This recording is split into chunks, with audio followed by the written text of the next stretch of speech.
What's up everyone, how are you all? Today we are back with another blazing Naruto story. What if Naruto was an earthbender? If you enjoy then please like, share and do comments. And also check the description to original creator of this beautiful creation. Naruto grunted as he was hit once again by Obito's overwhelming attacks. He was in Biju mode fighting against the new 10 Tails Jinchuriki. Sasuke was at his right, his Sharingan spinning wildly as he focused more lighting chakra into his sword. Currently Sasuke and Naruto were locked in a stalemate with one Obito Uchiha, the most powerful being in the shinobi world as of now. All of them were sweaty, tired, bruised, and battered, having suffered all the attacks that they threw back and forth at each other.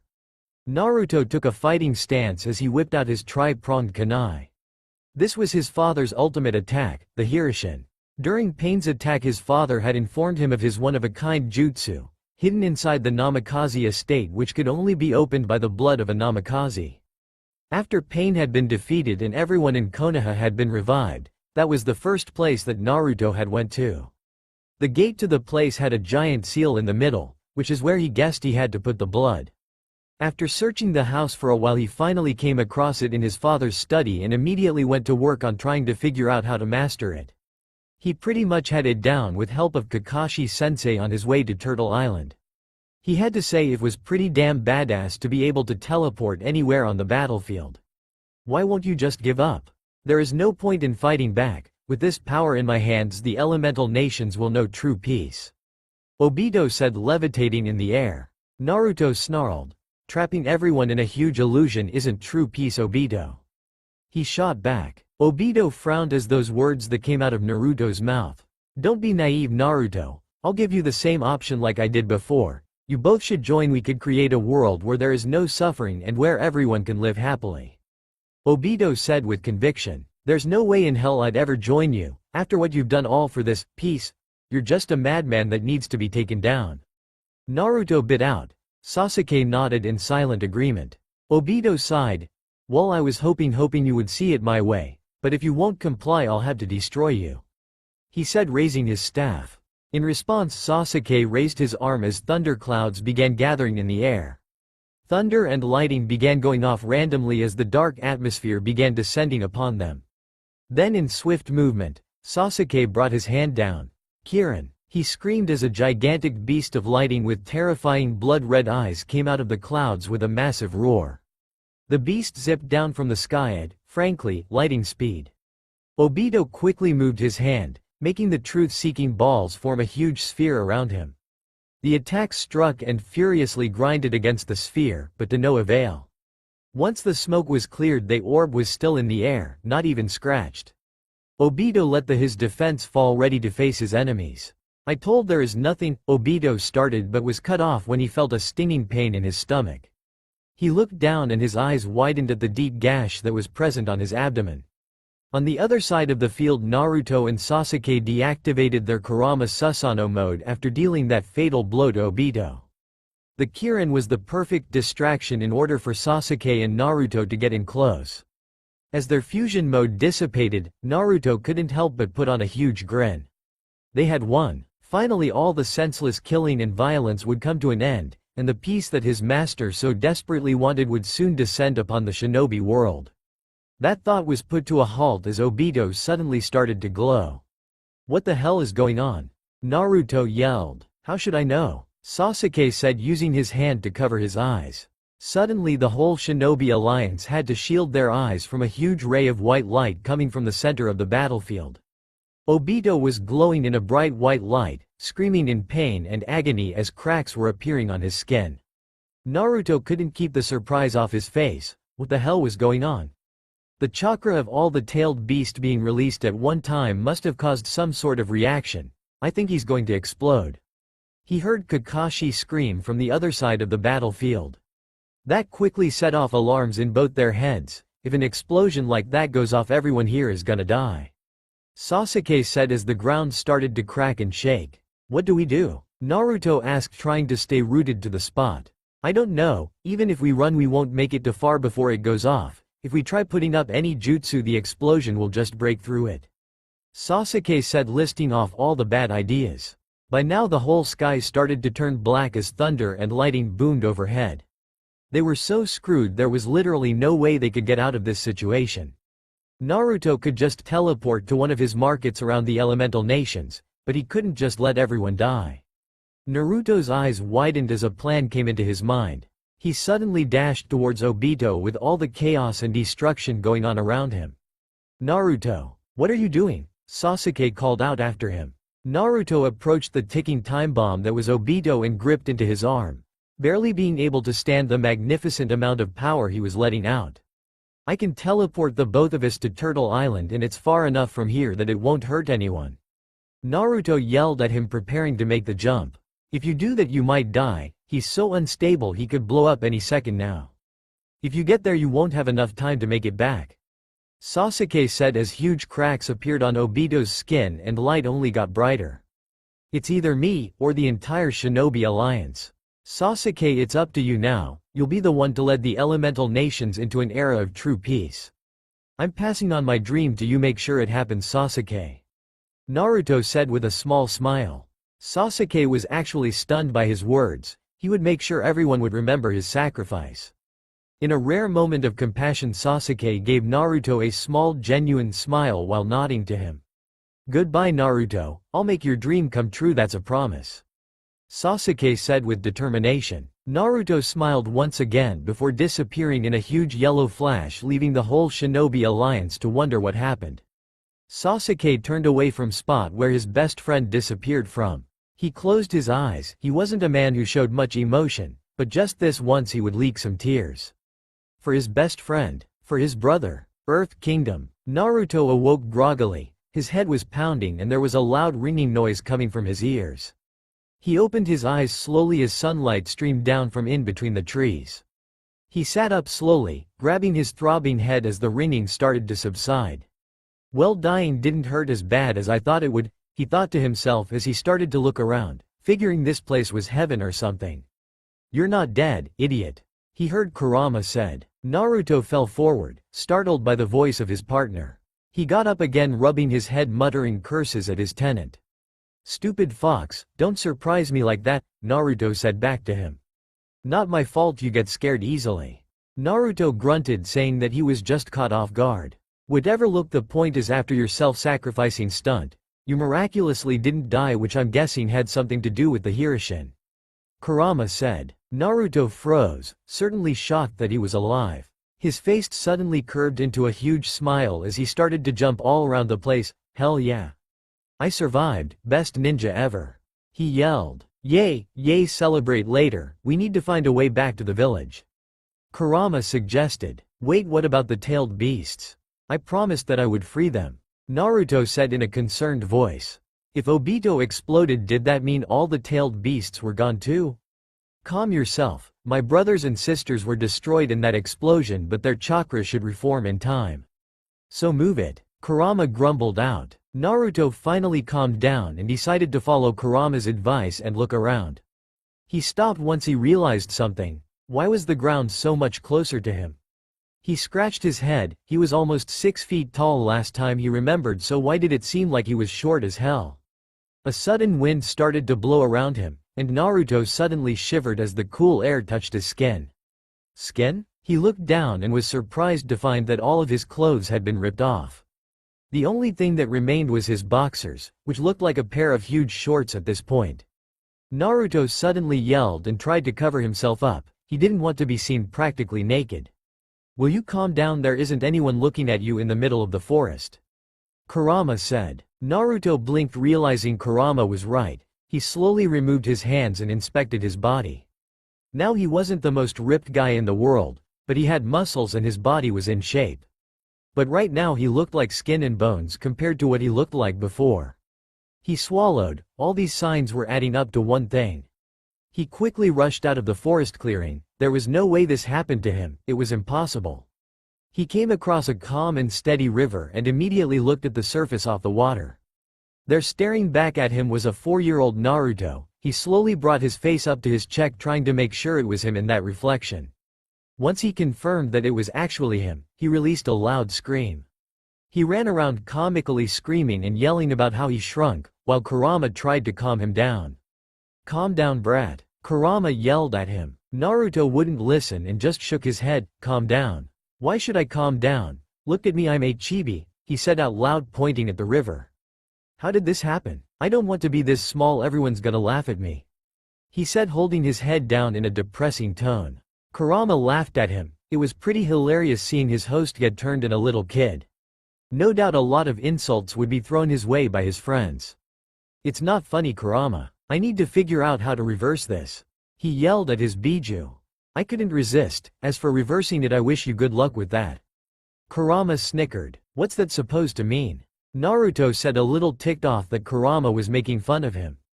"Don't you get it? You used a space-time ninjutsu in order to teleport that human away from the battlefield. All that chakra must have done something to your Hirishin, and since it's a time-space ninjutsu, I'm guessing that it must have teleported you away from where you wanted to go, and the time aspect de-aged your body in the process," Kurama said. Naruto once again peered into the water, looking at his young face. Man, this was crazy. Never did he think that it was possible to make himself younger, and because of how it was done, Naruto could reverse the affect unless he did the same thing again. At least it was better than dying. He would take being turned into a baby if it meant he survived that explosion.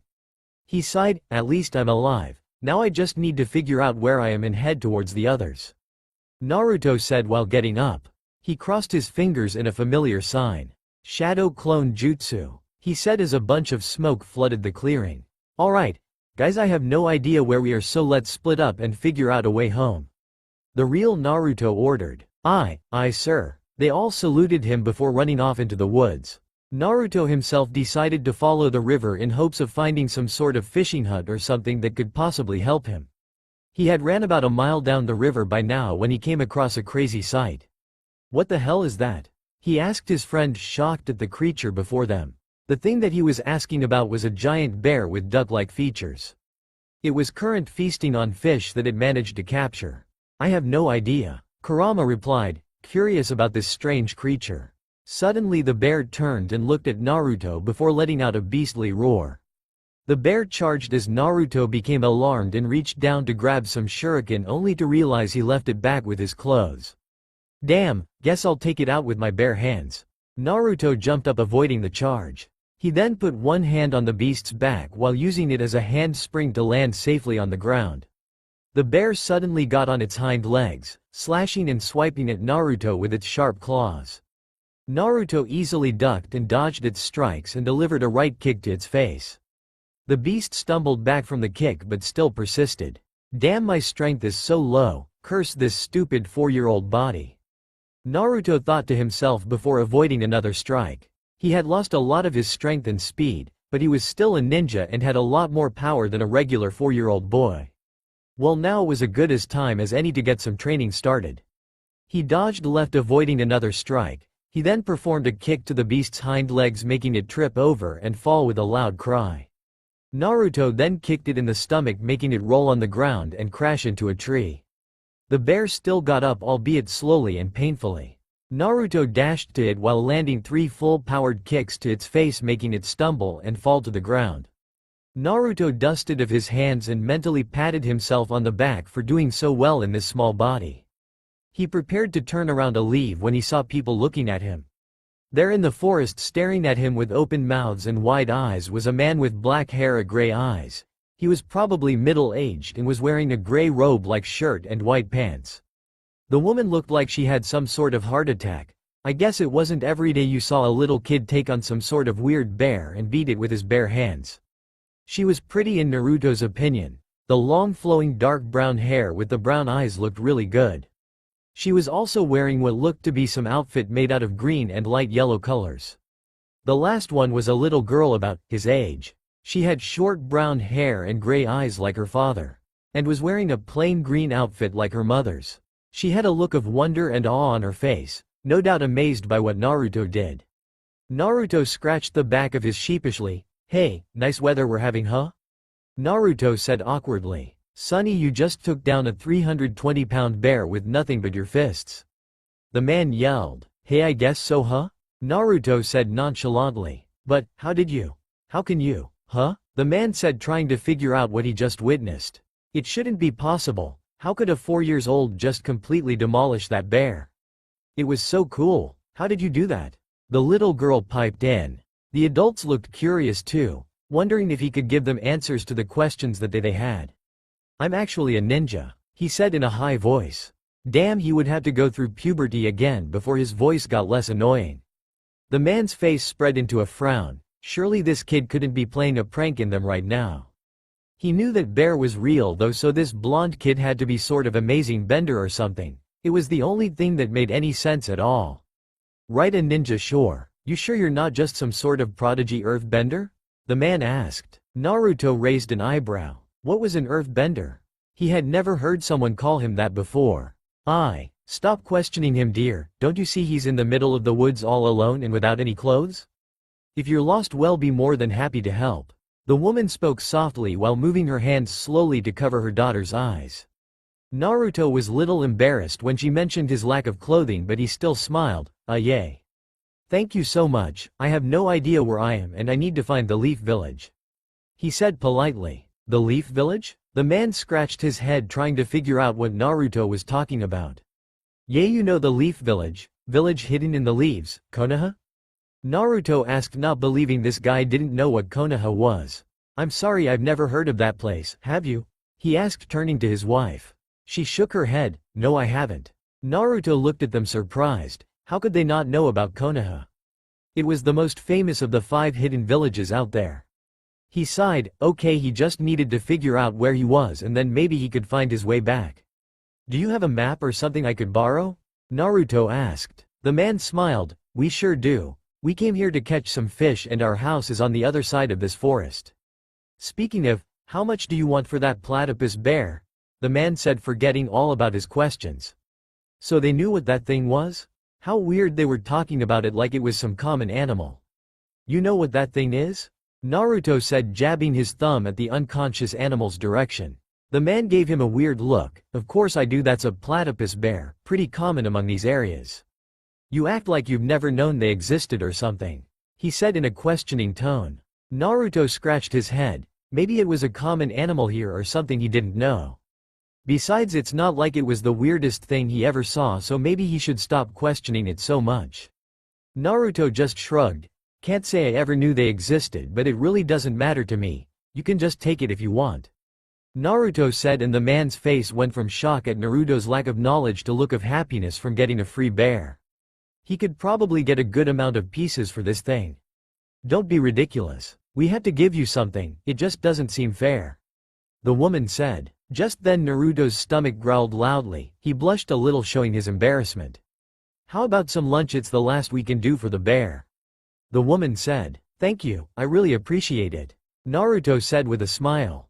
She smiled back and motioned for him I follow her while taking her daughter's hand. The man stayed behind, probably to kill the bear and load it up or something like that. On the way to the house, Naruto and the woman made some small talk, like introducing themselves and such. She also draped him in a cloth so he wouldn't have to go around just in his boxers. As they approached the house, the woman said that she would bring him some clothes and Naruto gave her a smile and word of thanks. As they finally entered the house, Naruto looked around and noticed that it wasn't very big, but it was cozy.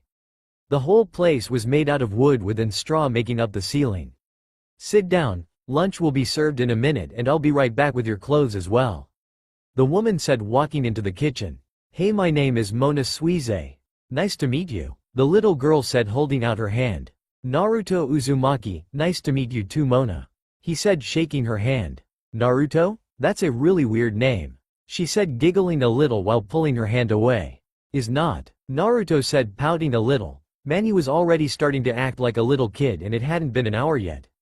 Your hair is weird too, I've never met anyone with yellow hair before, she said, bringing her hands up to stroke his blonde spikes. Naruto quickly brought his hands up to stop what she was doing. This girl had never even heard of blonde hair before. That was extremely odd. It's not yellow, it's blonde, Naruto stated matter-of-factly.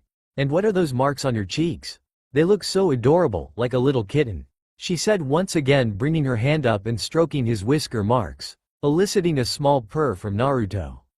Stop that, Naruto said, smacking her hand away. but she just continued to giggle, clearly amused by this whole situation. "You're really weird, I've never met a person like you," she said happily. "And it was really cool how you beat up that platypus bear. If you're bender like Papa said, you must be really good," she said, her eyes shining. "Oh, why do guys keep calling me a bender? I'm a shinobi," Naruto stated. "Shinobi?" she asked, tilting her head cutely. "A ninja, you know, people who can use chakra," he said, like it was the most obvious thing in the world. Not only did these people not know what Konoha was, they didn't even know what a ninja was. He didn't understand. As far as he knew, everyone in the elemental nations knew of the 5 hidden villages, and if by some crazy reason they didn't, they had to have some concept of ninja. After all, they were basically running everywhere doing missions and such. Her face scrunched up in confusion. "I never heard of them, but I bet benders could beat up ninjas any day," she declared. "Peesh, yeah right. I bet these benders couldn't last 5 seconds in a ring with a ninja," Naruto said quite childishly. "They could too," Mona yelled back at him. And so an ensuing argument began between the two about who was better, the ninjas or the benders. Mona's mother came around the corner wondering what all the shouting was about. She came around the corner to see her daughter and new guest standing on the table growling at each other. "You two get down here this instant," the woman said with a stern voice. They both stopped their argument and faced her. They blinked a couple of times before listening obediently and sitting back down in their chairs. "Better," she said, walking over to the table and handing Naruto a pair of clothes. "You can change in that room over there. Dinner will probably be ready when you come back, okay?" the woman said softly with a smile. "Ah, thank you very much," Naruto said kindly while gently taking the clothes out of her hand and heading towards the room where he could change. While putting on his pants, he couldn't help but think how helpful these people had been to him. Though he still couldn't wrap his head around the fact that they never hear of ninja, it was quite odd even in a world full of crazy things. After putting on his shirt, Naruto looked at himself at the mirror. He was wearing a green robe-like short-sleeved shirt with his collar folded back showing off a light yellow color. His pants were also the same light yellow, and attached to his waist was a brown rope-like string, which went along with the outfit and kept his pants from being too loose.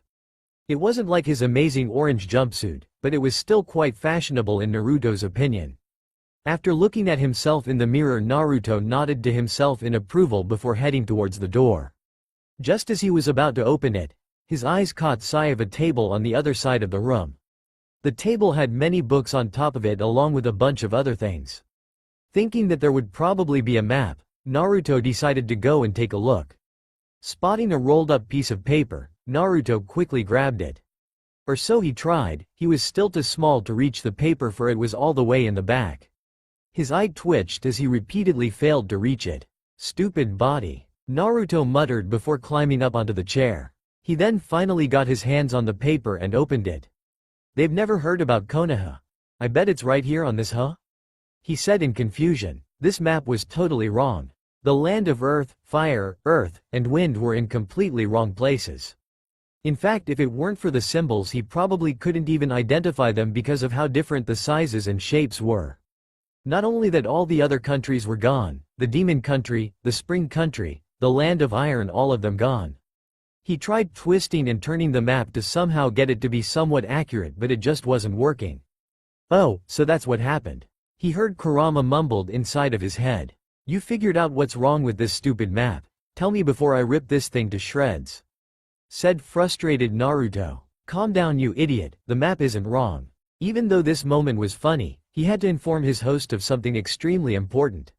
"What? Are you kidding, Kurama? Look at this map. This thing looks like something Shikamaru drew while half asleep in the academy," Naruto said, still trying to decipher the map. "Think about it, when we first came here we were attacked by a species of bear we've never seen before. Then when you asked those humans where Konoha was, and they said that they had no idea. Not only that, but they also had no idea what a shinobi was. And finally, the map that you just saw is completely different from all of the others we've seen in the elemental nation. All these signs point to one thing. We're in another world," Kurama said, finishing his explanation. "What?" Naruto thought, his eyes going wide. Well, it did make sense. There were many geographical and biographical differences between this world and theirs. So as crazy as it sounded, Kurama's explanation made perfect sense. But how is this possible? said Naruto, still reluctant to believe that he had somehow crossed dimensions. Well, it looks like not only did the release of all that chakra make you young again, it also altered the space aspect more than we thought, and instead of just teleporting you to some random location in the elemental nations, it actually transported you to a different world. Kurama explained. Naruto was in absolute shock, never in a million years that he would be in this situation. But again, Kurama's logic had made perfect sense, and now there was no denying that he was probably in a foreign world. Naruto's eyes got even wider as he realized something. Would that mean that he could never go back? I mean, how would it be possible to recreate such an event? Simple. There wasn't any. He was stuck here. As this revelation came upon him, Naruto's eyes started to tear. Don't get all soft on me now, Gaki. Kurama said from inside his head. What do you want me to do? I've just lost everything. You expect me not to be crying? Naruto said angrily. Yes, you might have lost everything, except your life. By all means, Naruto, you should have died. No man could have survived that explosion, but luck was on your side and made sure you lived. You should be thanking Kami right now that you're perfectly unharmed and safe. On top of all this, weren't you just prepared to give up your dreams and other things so that your friends could live? Even though it would cost you your life, you weren't afraid to sacrifice yourself and leave all those friendships and dreams then. So stop crying. You ensured the peace of the shinobi world, and should have made peace with what was going to happen as soon as you transported Obito away. Kurama said, trying to lighten his host's mood. Naruto's tears hadn't stopped. Kurama was right, he had prepared to give everything up anyways, so how was this any different? Well, he was alive of course, but he was still deeply saddened he would never be able to see his friends again. Yet no matter how much Kurama's point made sense, yet Naruto couldn't stop thinking about everything he had lost. Are you okay in there? He heard the woman call from outside his room. You'll have more time to grieve later, for now go eat dinner. And hey Naruto, I'm here for you. Kurama said. Naruto wiped his tears and sniffles before giving a sad smile and jumping out of the chair. Naruto made his way to the door and pushed it open. He then made his way to the dining table. Sorry, I guess I just got caught up looking at these cool clothes. Naruto said in a very childlike manner. He might as well play the part so people wouldn't get suspicious. Oh, it's no problem, come sit, dinner is ready, said Mona's dad. It looked like he finished up his task and was anxiously waiting for his wife's cooking. His wish was soon answered as his wife came to the table with what looked to be some cooked fish. Come on, take a seat and eat up, said Mrs. Suize said to Naruto. Naruto did as he was told and climbed onto the chair. He then proceeded to eat the fish, and he had to say it was quite good. So what was a little boy doing out in the forests of the Earth Kingdom all by himself? Asked Mr. Suize in between bites. I wanted to have my own little adventure, you know. Naruto said, trying to come up with a somewhat legitimate story. Ah, I see. I used to go out and explore a lot as a kid too, said Mr. Suize with a chuckle. So does that mean you live close by? I mean, your parents must be worried sick about you. You should probably head over there as soon as you're done eating, said Mona's mom. Actually I don't have any parents, Naruto said, his voice dropping a little. It wasn't that big of a deal though, he loved his parents but he had pretty much lived on his own his entire life anyway. Oh, I'm sorry, I had no idea, said Mrs. Suize, trying not to upset Naruto. Don't worry about it, it's no big deal really, said Naruto, putting another piece of fish in his mouth. Seeing how unaffected Naruto was, Mr. Suize decided to go on. So this Konoha, where is that exactly? Questioned Mona's dad, recalling their conversation when they first met. Naruto actually stopped bringing the piece of fish close to his mouth and set it back down. What was he supposed to say to these people? I come from another dimension. Nah, these people would probably think he was wacko.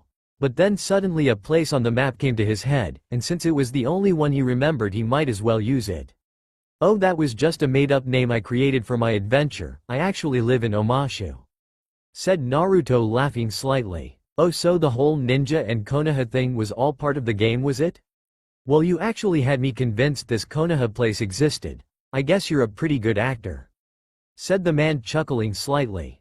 But Omashu is still pretty far from here. It would take a couple days just to get there. You really traveled all the way here. I mean, I guess it's not impossible judging by how you took down that bear, said the man, rubbing his chin. Yeah, well, they were training me non-stop over there. I've always had a knack for bending and they've been training me ever since I could walk.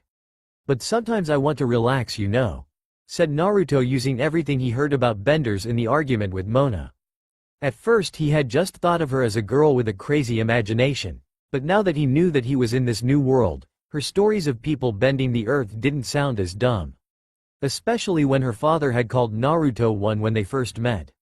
"Oh, the guards train you over there. Why is that?" he questioned further. "Well, I was found just outside of Omashu by a guard and they decided to raise me together instead of putting me up for adoption inside the orphanage," Naruto explained. It was surprising Naruto how many lies were coming out of his mouth right now, but it was necessary. "Oh, so I guess all the training finally caught up to you and you finally decided to cut loose for a little bit. But we should probably take you back, I bet your pals are getting pretty worried," said Mr. Suize, finishing his plate.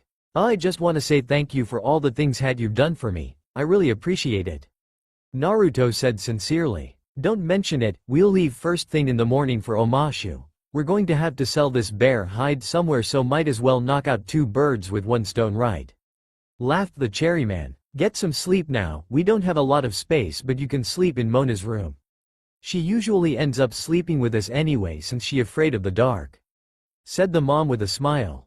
"Mom, don't embarrass me," exclaimed Mona. The mom and dad soon burst out in laughter and Naruto couldn't help but join in. This family was probably one of the happiest families Naruto had ever seen. He absent-mindedly wondered what it would be like living his childhood out with his own parents. He then said his goodbyes and headed for the room. There would be a long couple of days ahead of him. 6 days later. Now on a caravan, Naruto and Mr. Suize were only a quarter of a mile away from Omashu at this point. They were having a peaceful conversation right now, surrounded by the beautiful scenery. "So could you match up to some earthbenders in Omashu? I mean, it doesn't seem like you're a pushover when it comes to bending," said. "I guess you could say so," Naruto said, looking around, not really paying attention. The scenery was quite different from what he was used to and he was very curious about everything in his new world. Plus, just looking at everything helped clear his head about this situation.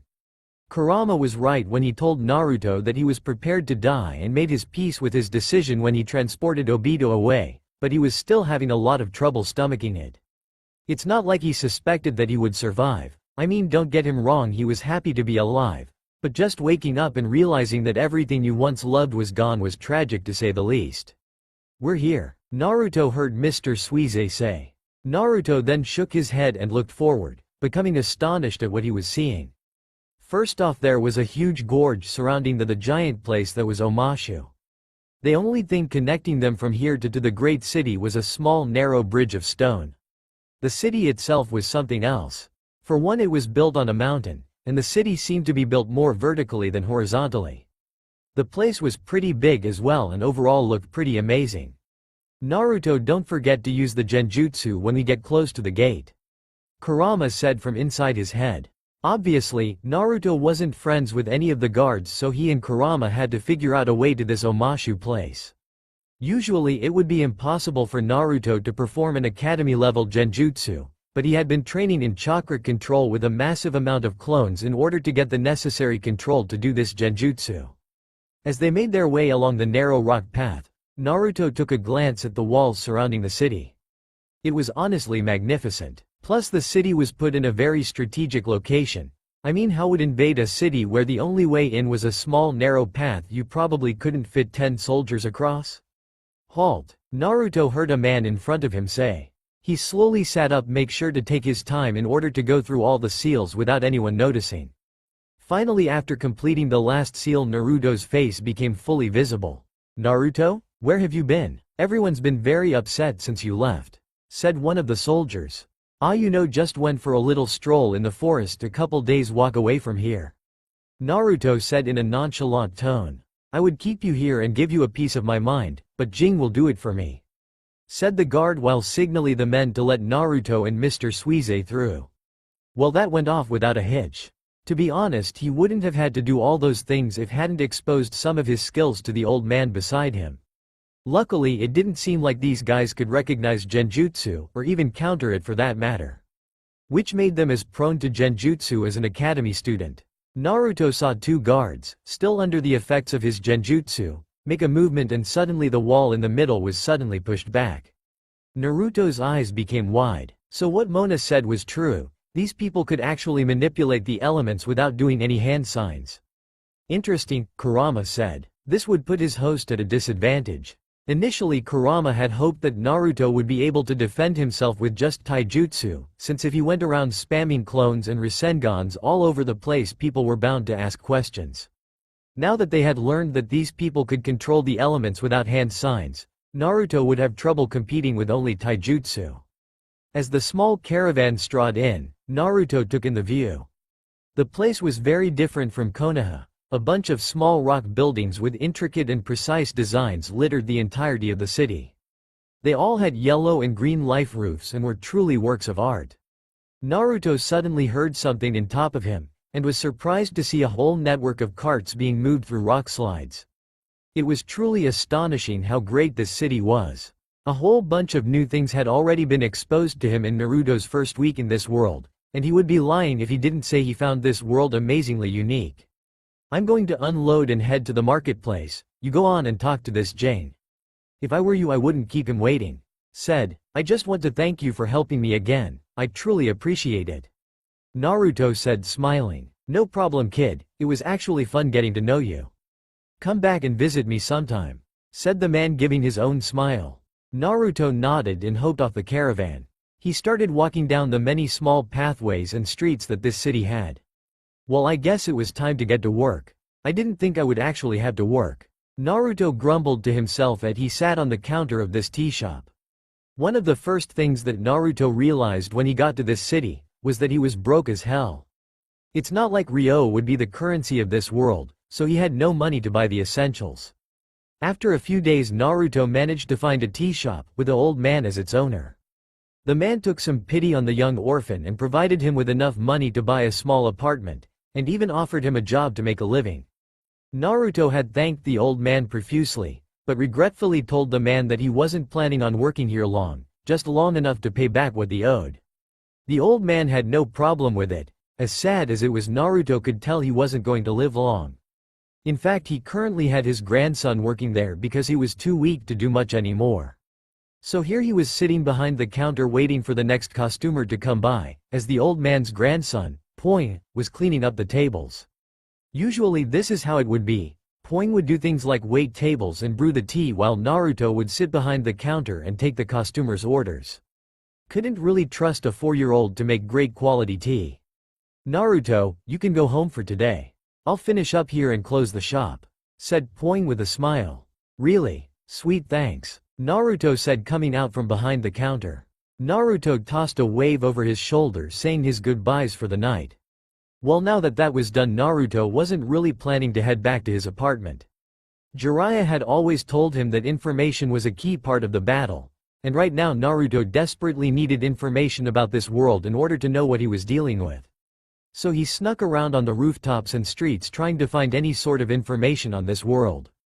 Unfortunately, all Naruto kept hearing was a bunch of meaningless gossip and other such things that really didn't matter, plus a little sensual conversation between a man and a woman that made his face go bright red. Why would he even do that? Does that even feel good? Recalling what that man said he was going to do while him and her got a little alone time.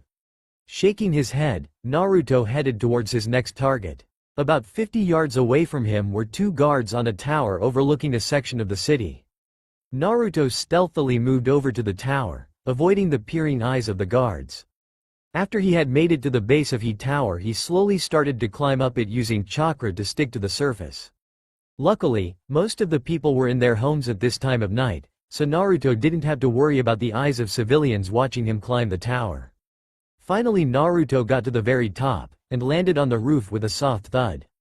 Now it was time to see if he would get any information out of this. Yay, can you believe it? They actually decided I was good enough for the job, he heard one of the guards say excitingly. I still can't believe that they picked you to guard the royal library. Only people who are trusted the most get to go in there because of all the classified information it has, said the other guard in disbelief. Yay, I heard that they got some really priceless stuff in there. I better be on my best behavior. They say that King Bumi comes by there often since it's so close to the palace, said the other guard. King Bumi comes to the royal library? I didn't peg our lord as one for reading, said the other guard in a questioning tone. Well, they also say that he just likes sliding down the long hallways, since he can't go down the delivery carts without it ruining his image, said the previous guard. King Bumi can be crazy sometimes, said the other as both of them sweat dropped. Bingo! Naruto had a location in a jackpot for information gathering. He couldn't help but notice how weird this king sounded. Well, he must be king for good reason anyway. So with that, Naruto jumped off the tower and appeared on the ground. He would have gone and sneaked into the royal library right now, but he was too tired since he had spent at least 4 hours trying to find out where he could get some information from. So Naruto decided to call it a night and to take a look at this royal library tomorrow, so he started down the pathway that led to his apartment. The next day, well Naruto, I guess your shift is over, you can head back home if you want, Poing said, giving Naruto the okay to leave. Thanks, I'll see you later Poing. Bye, Naruto said, running out of the store and into the busy streets. Do you really have to break into this highly secured library? Wouldn't it be easier if you just went to a normal library? Asked Kurama, trying to avoid a potential disaster. You heard those guards, Kurama. The things in these library are top secret. There's bound to be some really important information in there. Besides, I wouldn't be me if I tried going the safe way. Naruto thought, smirking. Well, I suppose that would be true, just don't get caught and disguise yourself, idiot. Kurama told him. I know Kurama, I'm not an idiot, Naruto said while taking a green cloth from a passing cart. I disagree, you're probably one of the most intellectuality impaired people I've ever known. Kurama said flatly. Well thanks Kurama, you're a great friend you know, Naruto said, his eye twitching slightly. Naruto then draped the cloth over his head and headed into an alleyway. Then Naruto scaled up the buildings and onto the rooftops. From here he started jumping from building to building until he reached the royal library. After a couple of minutes, Naruto finally made it outside the royal library. Man, those guards weren't kidding when they said this place was valuable. There must have been a total of 30 guards just on the outside. Speaking of outside, it had to have been one of the greatest buildings in Omashu, next to the palace of course. The roof had the same yellow and green tiling, but it also had 3 gold domes on the left wing, the center, and the right wing. There was also beautiful flowers and plants surrounding the entrance to the tower, along with a glistening stream of water to top it all off. After taking in the view, Naruto sat on the floor trying to figure out a way to bypass the guards. Never thought there would be this many people guarding books, Naruto thought to himself, taking out a Hirishin kunai. He had gone back and retrieved his shuriken along with his Hirishin kunais in the middle of the night when he was at the Suise's household. They were important things and there was no way he was going to leave the Hirishin behind, and now it looked like he was going to need them. Naruto popped out from behind the wall he was hiding behind and set his sights on the roof. With the most precise accuracy, Naruto threw the kunai within 3 feet of the guard patrolling the rooftop. As the kunai hit the roof, the guard jumped back at hearing the sound. After just a second, Naruto appeared, startling the man even further. The man got into his earth-bending stance, preparing to attack the intruder. Who are? The guard got out before he was struck in the head by a powerful kick, knocking him out immediately. After hearing the guard hitting the floor, Naruto stood up and retrieved his kunai and then looked for a point of entry that the other guards wouldn't see. It looks like he was in luck. The guard he had just took out had been watching a window that wasn't in the line of sight of any other guards. Convenient? Hell yes. Naruto ran down the building with great speed and made his way to the small opening in the library. After jumping through, Naruto observed his surroundings. Those guards Naruto heard the other night were right. These hallways were huge. The floor was decorated with ember green and white designs, and each little section of the hallway had a white marble archway hanged over it. The sides of the hallway were decorated with beautiful vases and other pottery. Naruto's eyes widened as he heard voices coming down the hallway. He quickly ran and ducked down behind the vase just in the nick of time. I'm telling you, the Fire Nation isn't gonna launch an attack on Omashu, said one of the guards in a not caring tone of voice. It's possible. I mean, look how many cities the Fire Nation have already taken over.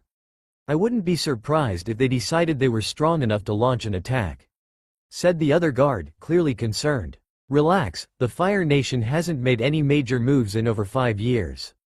My guess is that their manpower is low after the attacks on all those cities on the west coast. They'll probably need a lot more time to launch an attack on one of the Earth Kingdom's greatest strongholds. The other guard said, requiring the scared man. Maybe, guess it kind of makes sense when you put it like that. I guess I was scared for nothing. The other guard said, relieved. Naruto was somewhat interested in that small conversation. Was the Earth Kingdom at war with this Fire Nation? Or was it something else? They then both walked down the hallway and out of Naruto's hearing. After they were gone, Naruto popped up from behind the vase only to accidentally tip it over when he came out. Naruto quickly grabbed the giant vase with both hands, barely managing to catch it break before it tipped over. After Naruto put it back up, he stepped away from it and wiped the sweat that had formed on his forehead. That was too close, Naruto thought in relief. See, what did I tell you? You're one of the dumbest people I've ever known. Kurama said, snickering. Shut it, you stupid fox, thought Naruto angrily before heading down the hallway, then turning around and heading down the hallway perpendicular to the ones that the guards went down, only to freeze and gape at large amount of books that were all around him. There were so many books and bookshelves that Naruto didn't even know if he could make enough shadow clones to read them all. Sigh, shadow clone jutsu, Naruto said before thousands of clones appeared in the vast book maze that was this library. I don't want to sit here all day reading books, so only look into the important stuff. Also try to keep it DWN and dispel as soon as you hear anyone coming down the hallway. Naruto told his clones as quietly as possible. Yes sir, they all chorused at the same time, while bringing up their hands to their head in salutes. I said keep it down, Naruto whispered loudly. Yes sir, they all whispered back, feeling a bit embarrassed. Good, now get to work, Naruto told them, and in an instant the clones were hopping all over the bookshelves, trying to find books or scrolls that would provide important information.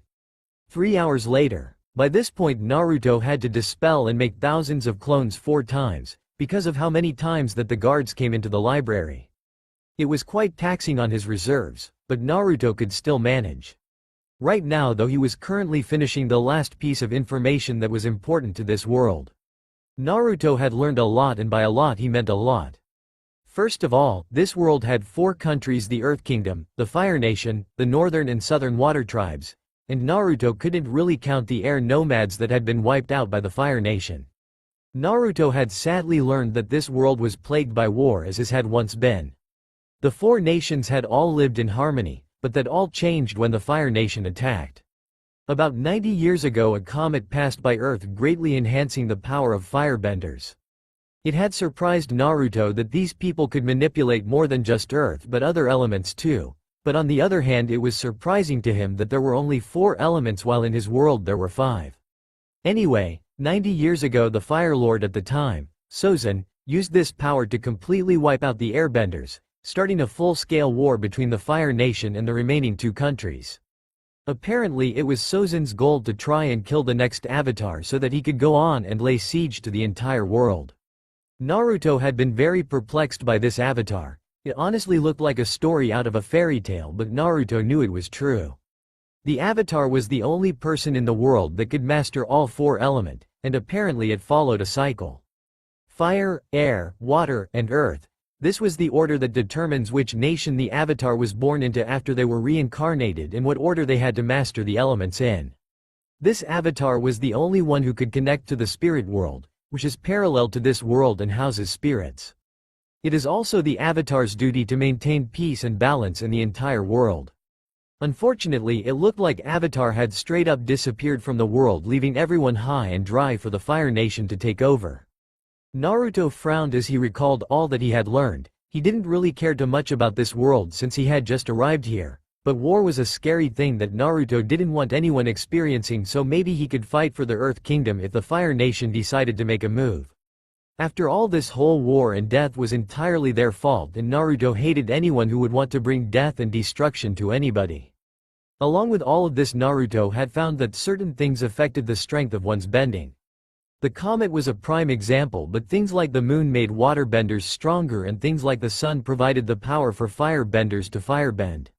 But the most valuable thing that he found was the earth-bending scrolls that showed some of the earth-bending styles of the previous avatars who originally came from the Earth Kingdom. Also, he had found a scroll detailing how to Kai block, This was a very ancient and unique art which a person jabbed certain places on the body in order to block a person's Kai. Kai was like chakra in a way, because it was what allowed benders to bend, and blocking the flow of Kai throughout the body would render their bending useless. It was a very dangerous thing to all benders and would be very bad for all benders if this got out. Guess why only the Earth King could read the books and scrolls? After finishing up this last piece of information, Naruto closed his eyes and took a small break from all the reading he had been doing.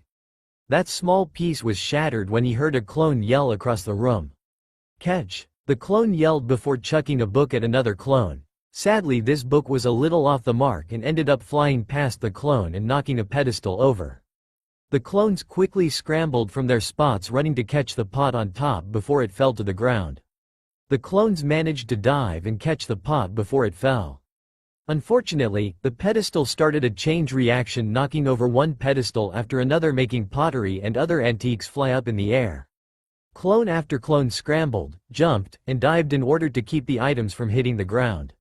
The real Naruto made his way out into the main hallway, watching his clones literally jump off the walls, catching pottery in midair. Naruto felt sweat form on his head. If one of these things broke, there would be no doubt that everyone would hear it. Naruto watched anxiously as all the things were saved and how all the pedestals were re-erected before they could hit the ground. Finally, after what seemed like forever, the chain reaction stopped and not a single thing was broken or out of place. Naruto felt relief fill his body as all of the clones gave him cheeky grins, ensuring him that everything was okay. But then the vase that Naruto had accidentally tipped over when he came in, miraculously fell off of its pedestal and onto the floor with a resounding crash. The clones and Naruto all cringed when the vase hit the floor. Knowing what would happen next, the clones all said at once, "Sorry, boss," before dispelling, leaving Naruto to deal with the guards coming down the hallway. "You've got to be kidding me, damn it!" Naruto yelled out in frustration as guards from both sides started to close in on him. "Stop, you're intruding upon the royal library, which is one of the highest offenses in Omashu. Let's not make this harder than it needs to be, so just give up and come with us." One of the guards to his right said, "I'm not the type to just give up, so I'll have to decline." Naruto said confidently, "So be it, let's go, men," the guard said before stomping his foot on the ground and raising up a small boulder, destroying part of the library floor. All of the guards soon followed. "Ouch, that's gonna be a big hit on your salary," Naruto said slyly. "The fact that you managed to get in here shows that you're skilled. If the floor has been ruined in order for your capture, then I will gladly oblige," the guard said seriously before jutting his hand out, causing the boulder to shoot straight out. All of the guards followed this movement and launched their own boulders. Naruto immediately sprinted into action, doing a giant leap into the air, causing the boulders to fly right underneath him. The boulders then ended up hitting the front line of each opposing side, injuring several guards. The remaining guards wasted no time and starting to erect pillars, trying to smash Naruto against the ceiling. Naruto avoided all of them by using his feet to spring off the ceiling and then jumping off different pillars in order to dodge the new ones being formed. After landing on the ground, Naruto appeared in front of one of the groups and began dishing out punches and kicks, knocking guard after guard out cold. "What is up with this guy? He's faster than anyone I've ever seen before," one of guards said while launching another boulder at Naruto. Naruto simply jumped up and then on top of the boulder, before flipping off and delivering a devastating axe kick to the guard's head. As Naruto landed on the ground, he found himself surrounded by a group of guards. Each one of them benders a slab of earth and sent it straight towards Naruto's way. As the walls closed on Naruto, he jumped up and did a sweeping kick in mid-air, shattering all the walls. Under Naruto's disguise, one could see Aeon organs pigments under his eyes. The truth of the matter was that Naruto had kept one of his clones hidden, gathering nature energy, and now it had finally dispelled. Naruto had the ability to smash these rocks no problem. So now every rock that was now sent his way was absolutely obliterated by the sheer force of Naruto's punches. To take out the remaining guards, Naruto jumped high in the air and brought his fist down upon the remaining group, blowing all his opponents away and making them crash into the walls. Naruto sighed, thinking the whole thing was over, but then more guards just filed into the hallway. This time they changed the floor into earth spikes and were slowly closing in on him. Naruto quickly looked around and saw the wall that prevented him from going outside. Quickly taking action, Naruto leapt and shattered the wall, allowing him to get away from the guards. He raced down the garden of the outer palace and eventually made his way to the gate, only to guards waiting for him. In an effort to stop Naruto from passing, they erected 4 walls stacked behind each other so Naruto couldn't break through. It was getting really irritating not being able to use his jutsu right about now. From onto top of the walls, the guards all raised their fists and raised a humongous boulder. Well, shit, Naruto thought, trying to figure out what to do. Instead of avoiding the boulder, Naruto headed straight for it and jumped in the air while performing a drop kick, launching the boulder straight back at them. The guards' eyes widened when the boulder was sent straight back towards them. "Jump!" one of the guards shouted as the boulder closed in on them. The guards did as they were told and managed to jump lead off the wall just before they made impact with the walls. Naruto landed on the ground and then started sprinting towards the exit as the guards were starting to get up from the floor. "Quit slacking, go after him!" one of guards coming out of the library yelled at them. "This guy has to be an earthbender, I mean how else could he launch that rock back at us?"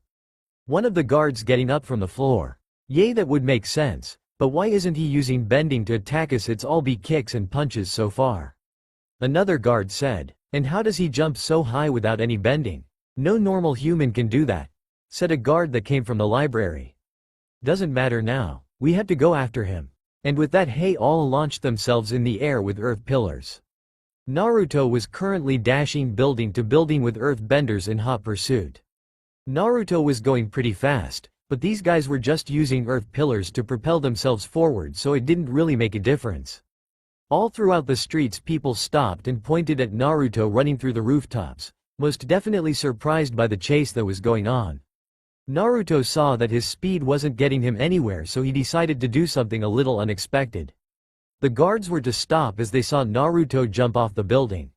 "What is he doing? He gonna get himself killed," one guard cried in disbelief. That was before they saw Naruto speed down in a cart while giving the gaping guards a thumbs up. "What are you waiting for? Go after him," one of the guard yelled, jumping into a cart. The other guards blinked at each other before jumping in their own carts and following after their leader. "This is awesome. I've got to do this more often," Naruto thought to himself, enjoying the wind blowing on his face.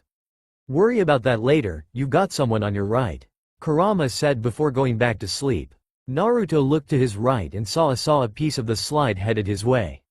He quickly ducked and the rock flew over his head, flying straight into a building. That would have been bad, Naruto thought while dodging another rock.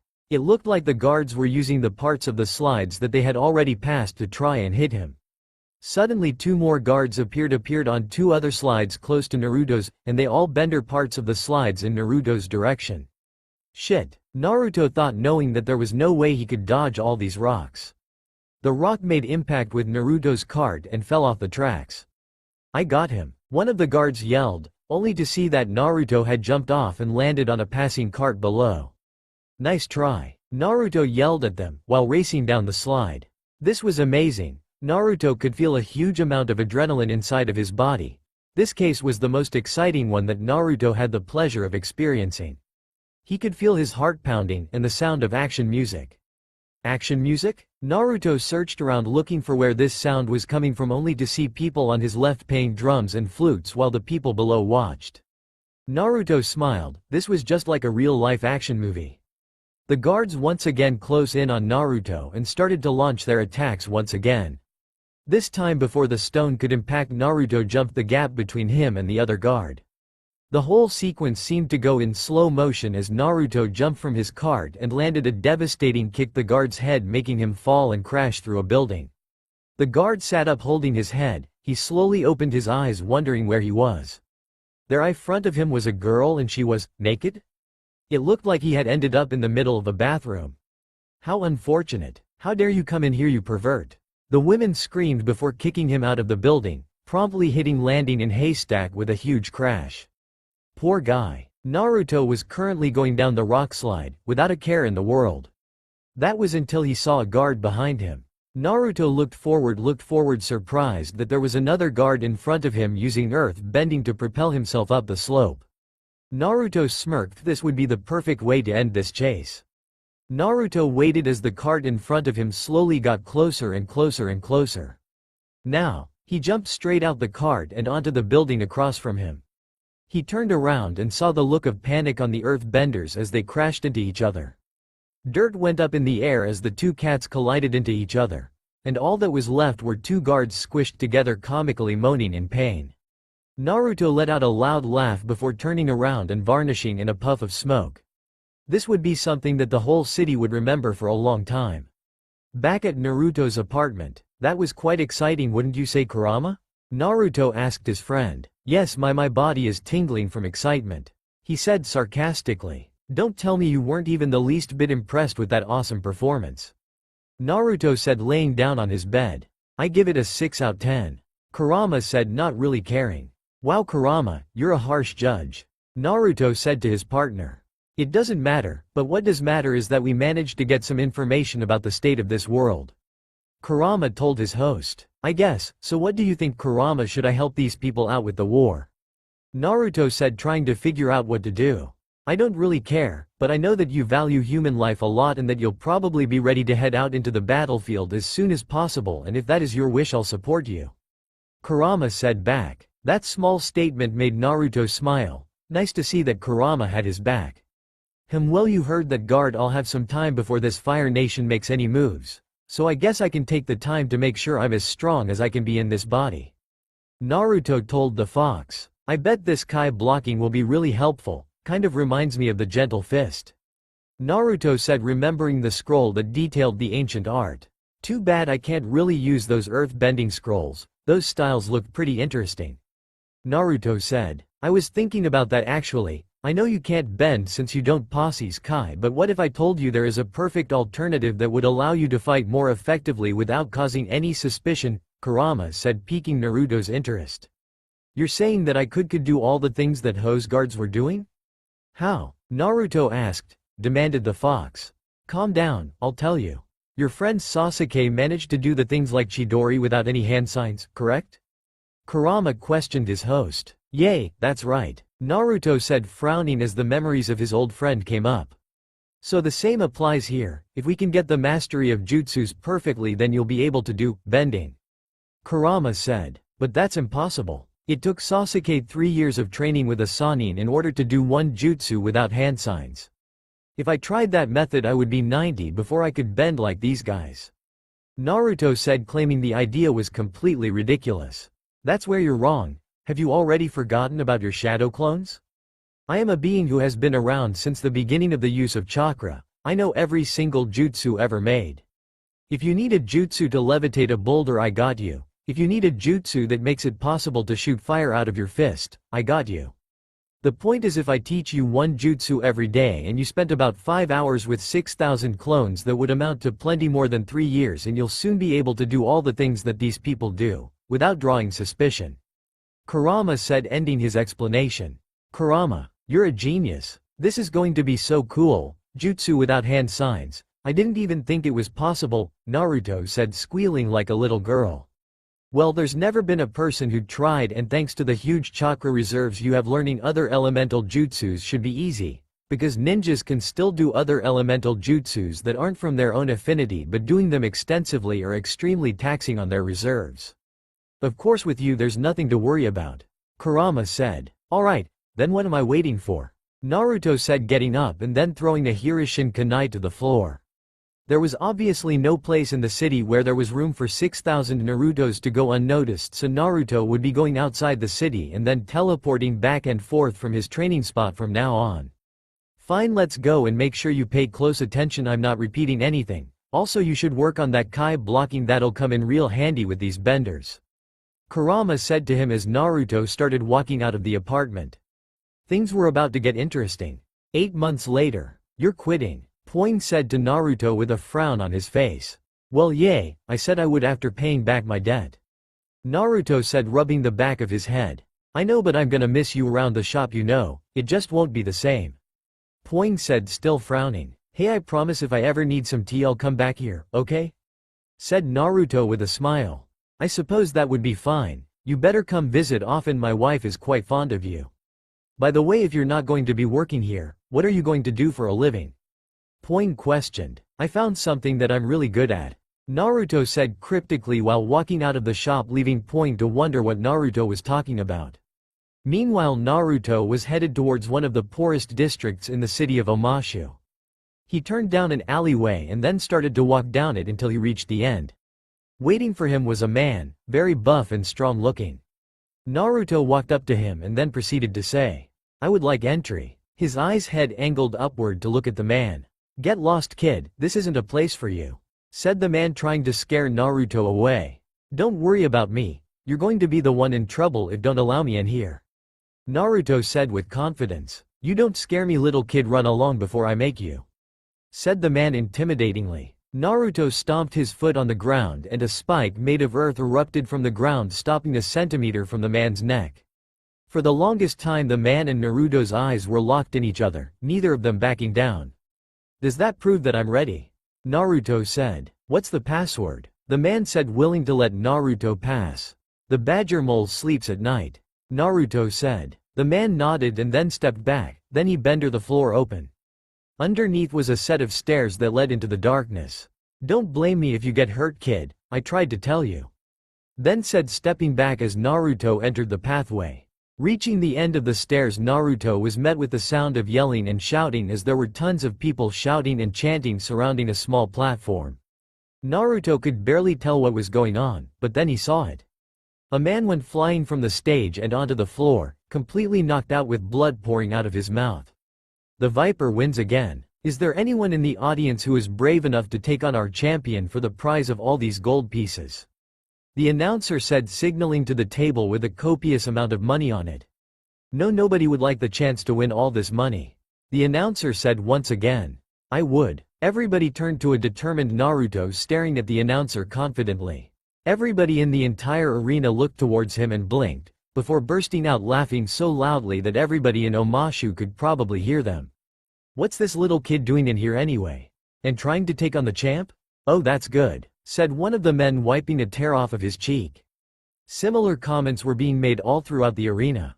Finally the announcer decided to talk. "Haha, I'm sorry kid, only real men can fight here. Why don't you go back home and build sandcastles or something?" said the announcer in the verge of laughter. "I'm no little kid. Just give me a chance, I'll beat that chump in no time," Naruto yelled out, only causing the arena to laugh louder. "You-ha, I would like to see you try, kid," said the Viper, laughing just as loud as everyone else. "Just give me one chance, if you beat me I'll leave and won't report you the guards for illegal street fighting," Naruto said, making the entire arena become quiet. "What if we don't let you leave here, huh?" one of the men said. "Calm down, we don't kill children or anyone for that matter," said another man, jutting his hand out, blocking the other man's path. "Alright kid, I'll take it easy on you. You just got to promise not to rat us out when you leave here," the Viper said. "I promise," Naruto said, getting into the stage. "Alright, let's," the boulder said before getting hit in the side of the face with a small rock. The Viper brought a hand up to his face, feeling the blood oozing from the open wound. The Viper growled as the whole arena was now paying close attention. "You're going to pay for that, brat," he said, launching several small rocks straight at Naruto. Naruto countered by erecting a wall, which blocked all of the rocks. Then he pushed the wall forward, making it head straight towards the Viper. The Viper brought his hands up in an X shape, letting the wall hit him, but doing no real damage. He looked up only to see many small stones headed straight for him. He launched his own rocks to block Naruto's. The arena began to be baffled as they saw the Viper losing the battle. Naruto's rocks were starting to get through the Viper's defense. He was slowly starting to get pushed back by Naruto's attacks as a handful of them starting hitting his body. One hit his face, another to his stomach, one to his ribs. Over and over again. The Viper was then hit in the face once more, stunning him. Naruto took this opportunity to launch the Viper out of the ring with a pillar of earth. The whole crowd stood there, absolutely dumbfounded by what they had just saw before bursting out in a huge applause. "Winner!" the announcer yelled, grabbing Naruto's hand and lifting it up into the air. This was met with another round of applause along with a bunch of hoots and hollers. Naruto stood there with a smile plastered on his face. This would be a lot of fun. 4 years later, the crowd broke out in thunderous cheers as another man was launched out of the ring and straight through a table. "Winner! Our reigning champion, Naruto!" the announcer yelled, raising Naruto's hand in the air. The crowd cheered even louder while some took swigs of alcohol. Naruto had not changed much over the last 4 years, the only noticeable things being his height and muscles from the training he had been doing. Well, as much muscle as a 8-year-old can have. Over the past years Naruto had gotten very friendly with the people in the fighting club. He had nearly become friends with everyone here, and that was easily achievable thanks to his new status. He had literally become the star of this little reign, so lots of people were really ecstatic to meet him. It was kind of great, even though he was the youngest here by far. Everyone here always showed him the utmost respect and made sure never to insult him. In terms of Naruto's living style, it had dramatically gone up due to him practically destroying anyone who came up to challenge him. He had won prize after prize after prize, constantly making a hefty sum of gold pieces on a weekly basis. Apart from that, Naruto had taken up a role in the war. He had sometimes traveled to the west coast of the Earth Kingdom under a disguise and attacked Fire Nation colonies there. Sometimes it would take a while and constant journeys, but he had freed a number of colonies from the Fire Nation's grasp all by himself. Rumors were starting to form that the Avatar was starting to come out of hiding, but no real evidence could be found of a bender attacking these colonies with more than one element. Naruto had made sure of that. Naruto had also gotten a lot stronger as well. He had learned so many different jutsu that he didn't even know that if there was more that Kurama could teach him. Well, there were a lot of S-class jutsu that he didn't have down quite yet, so there was a ways to go. He had also managed to completely master Kai blocking, which he loved to use. It was fun to be able to absolutely shock and defeat you opponents by using a few well-placed jabs. Naruto then went over to the announcer and collected the money he had just earned. Taking the pouch in his hand, Naruto could tell that he had a hefty amount of pieces today. Looks like I'm eating at that nice restaurant tonight, thought Naruto to himself. He stuffed the pouch in his pocket and looked at the announcer. Hey, just call if someone else wants to lose, he said before turning around and heading towards a table in the back. Once he got there he saw multiple people talking, but they looked really worried and scared. This made Naruto curious. What was so bad that it had these people so riled up? Hey, what's wrong? Don't tell me you forgot to pick up your mother-in-law. Naruto joked at the man. Shut up, Naruto. I didn't forget to, actually. Maybe. Wait, actually, what time does her book club end? The man said frantically, while getting out of his seat and running towards the exit. Naruto looked at the spot that the man had been before bursting out in laughter. After wiping a tear from his eye, Naruto turned towards the other men who were still talking worriedly. What's wrong with you guys? You're acting like it's the end of the world, Naruto said in a teasing tone. Not the end of the world, but it could be the first step to it. One of the men said solemnly. What do you mean? Naruto said, very concerned by the way these guys were talking. I'm not surprised you didn't hear. We just heard about it before we came into the arena, and I'll tell you it's shocking. The man said before continuing, not even aware that he had captured a lot of attention with that single statement. Ba Sing Se, it's being attacked by the Fire Nation, the man said sadly. This stopped all activity in the arena. People had their food hanging out of their mouths and their faces screaming surprise. Ba Sing Se? Like the Earth Kingdom capital Ba Sing Se? One of the men in the arena shouted frantically. The very same, apparently, the Dragon of the West, is laying siege to the capital, and everyone knows what kind of disasters that guy can bring. The man said, making the whole arena break out in frantic whispers and some shouts. The Prince of the Fire Nation himself? We're doomed, Naruto heard someone say behind him. If Ba Sing Se falls, we're all done for, said another man to his left. The Fire Nation isn't going to get anywhere. Nobody has gotten through those walls and the Fire Nation sure as hell ain't. One man to his right said confidently. These were some of the things that Naruto had heard amongst the crowd. The one thing that was common in all of them though, was that the capital was obviously important. If the capital fell, then it would be extremely difficult for the Earth Kingdom to recover. There was no way Naruto was going to let that happen. Naruto cracked his neck and started to head out of the arena when someone called out to him. Where are you going? The announcer said to him as the whole place's attention was now on him. I'm going away for a while, Naruto said simply, shocking the whole arena. You're not trying to head out there. I can understand why you want to, but Omashu can't even send any troops in there because the Fire Nation has it on lockdown. One of the men said, concerned for his fellow fighter. No, of course not, I'm going to go train for a couple months. If there's even a chance the Fire Nation is going to take over Ba Sing Se, we have to make sure we're as strong as possible when they come for us. I would advise all you guys to train too, Naruto said while walking farther up the stairs. But where are you even go? How long are you going to be away? Said some Mimero, wondering what their companion was thinking. To a friend of mine's house, you've all heard about, right? As for how long, I don't know. Naruto said. What's the point? If they take over Ba Sing Se, the entire Earth Kingdom is sure to follow. One man said. Naruto stopped on top of the stairs and started to speak. So what, you gonna roll up in your blanket and cry? Would make sense, you did the same thing when I kicked your ass about a month ago. Naruto said, insulting the man, making him growl.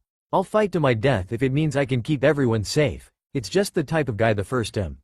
Said Naruto, shrugging his shoulders. The entire arena is still focused intently on him. So you can be a coward and abandon everyone, but I'm not gonna sit around and let the Fire Nation push us around, and I'll be ready to protect Omashu if it comes down to it. Naruto said, walking out of the arena and out of everyone's sight. For a long time everyone repeated Naruto's words in their heads, and a long silence descended upon them until a man spoke up. Damn, you got told by an 8-year-old, said a man to the person who had spoken out against Naruto. Back at Naruto's apartment, Naruto looked down at his hands and saw the head of a fox staring back at him. In Naruto's hand was the mask that he used to hide his identity when he attacked Fire Nation colonies, and it looks like he would need now too. You'll define, the Fire Nation won't even know what hit them. Kurama said, grinning devilishly. Thanks, Kurama, Naruto said, thankful for his friend's encouragement. He strapped the mask to his face and covered his blonde hair with a black hood.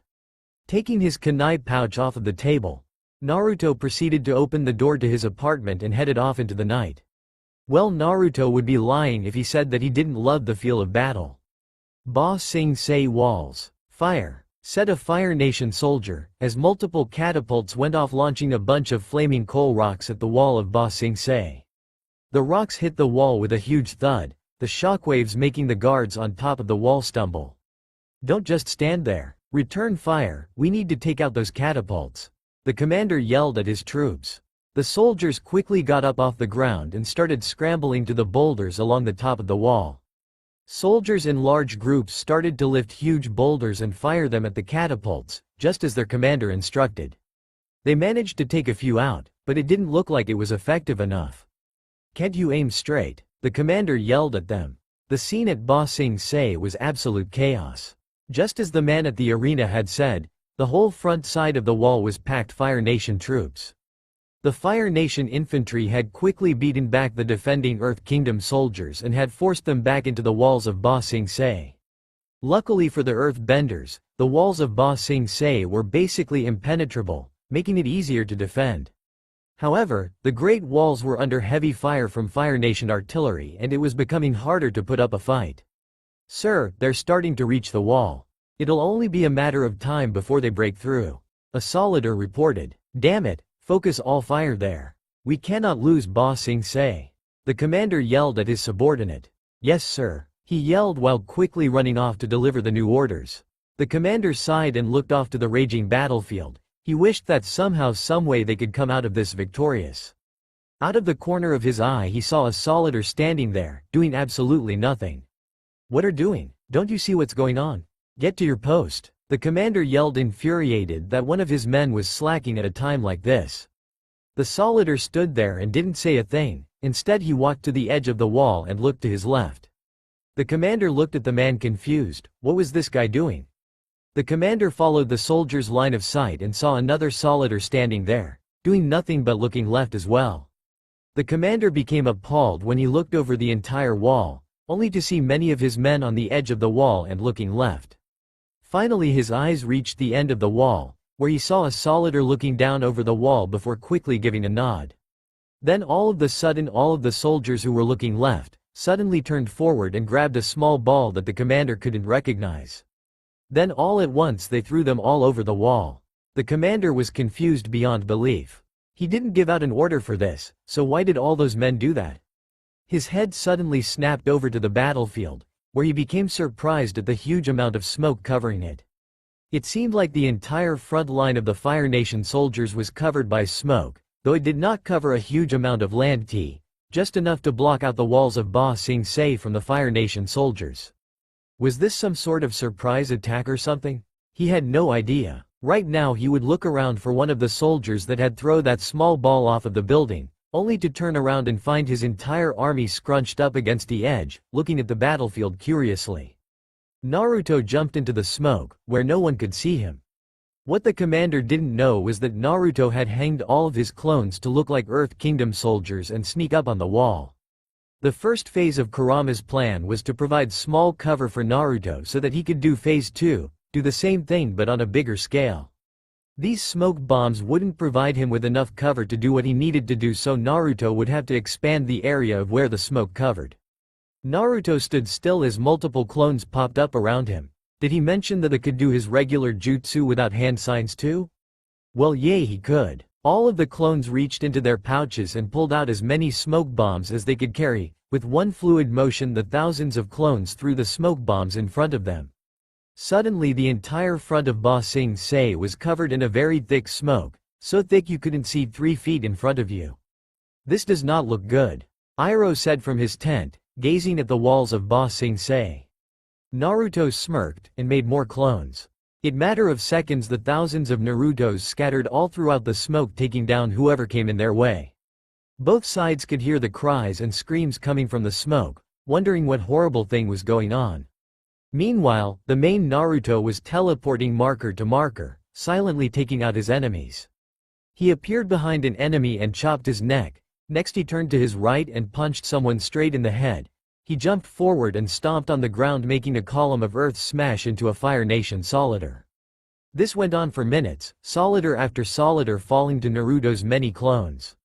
Neither the Earth Kingdom nor the Fire Nation soldiers had any idea what to do. This smoke could probably only be dispelled by an airbender, so they would have to wait for it to settle while calming down their troops at the same time.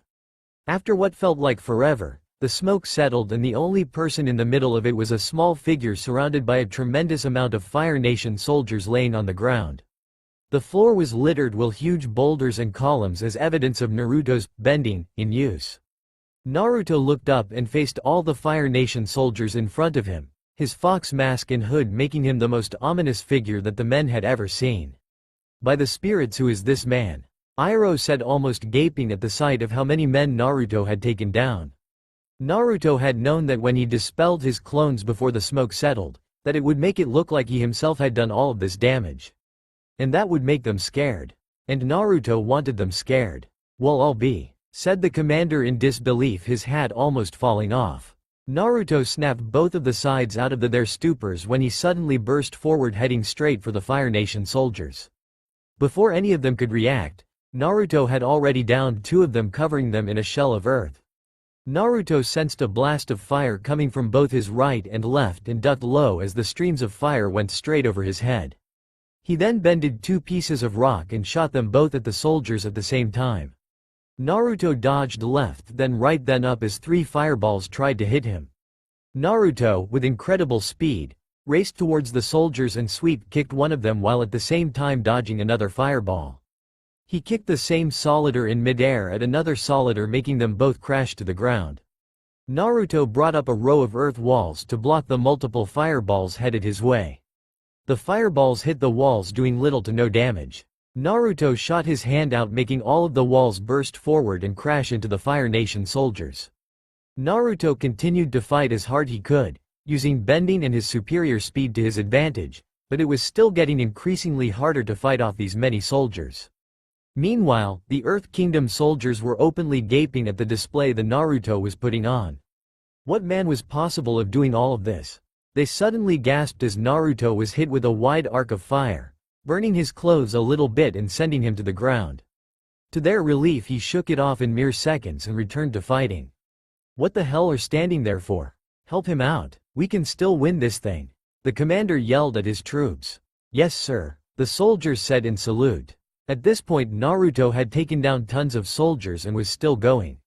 Naruto barely managed to dodge the fireball that came at him. He stood up and turned the ground to quicksand before turning it back into earth, capturing a group of enemy soldiers.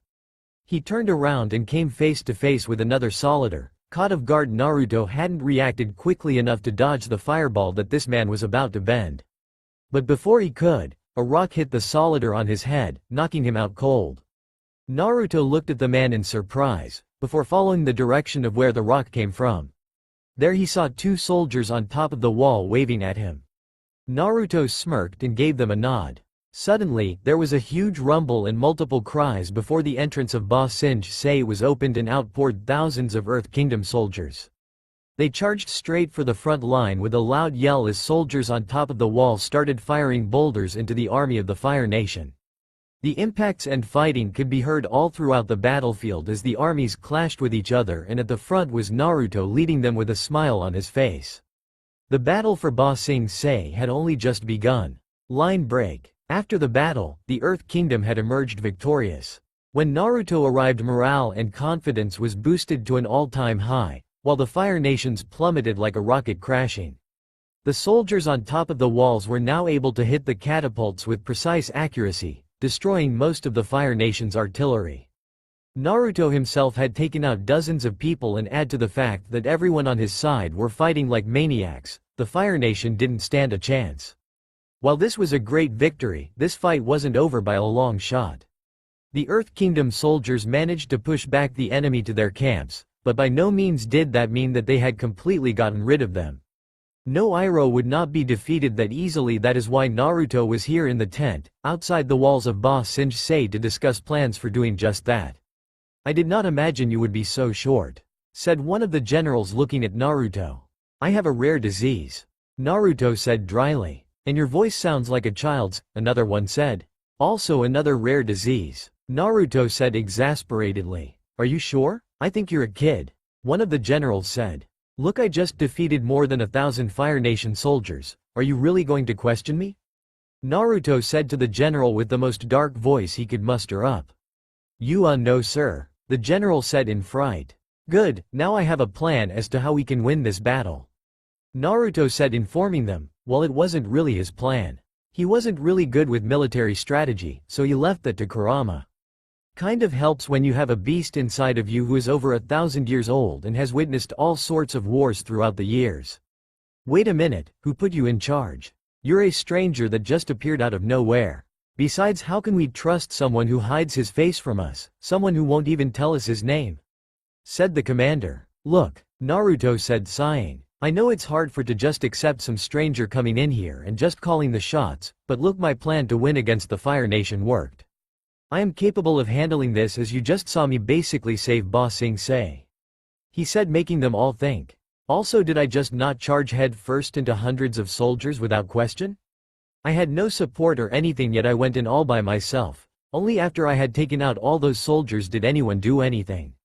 If anyone here has the courage and dedication to do that, then I will gladly step aside and let them lead," Naruto said, scanning the room for anyone who would make such a claim.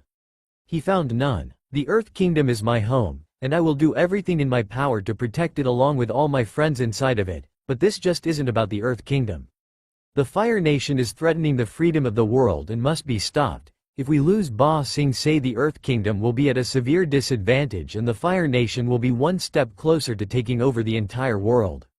I know I can protect this place, and I am willing to prove it, if you just give me a chance," Naruto said seriously. Even though he had mixed emotions about calling the Earth Kingdom his home, since he had lived in Konoha for much longer, he still did consider the Earth Kingdom one of the greatest places he had ever been to.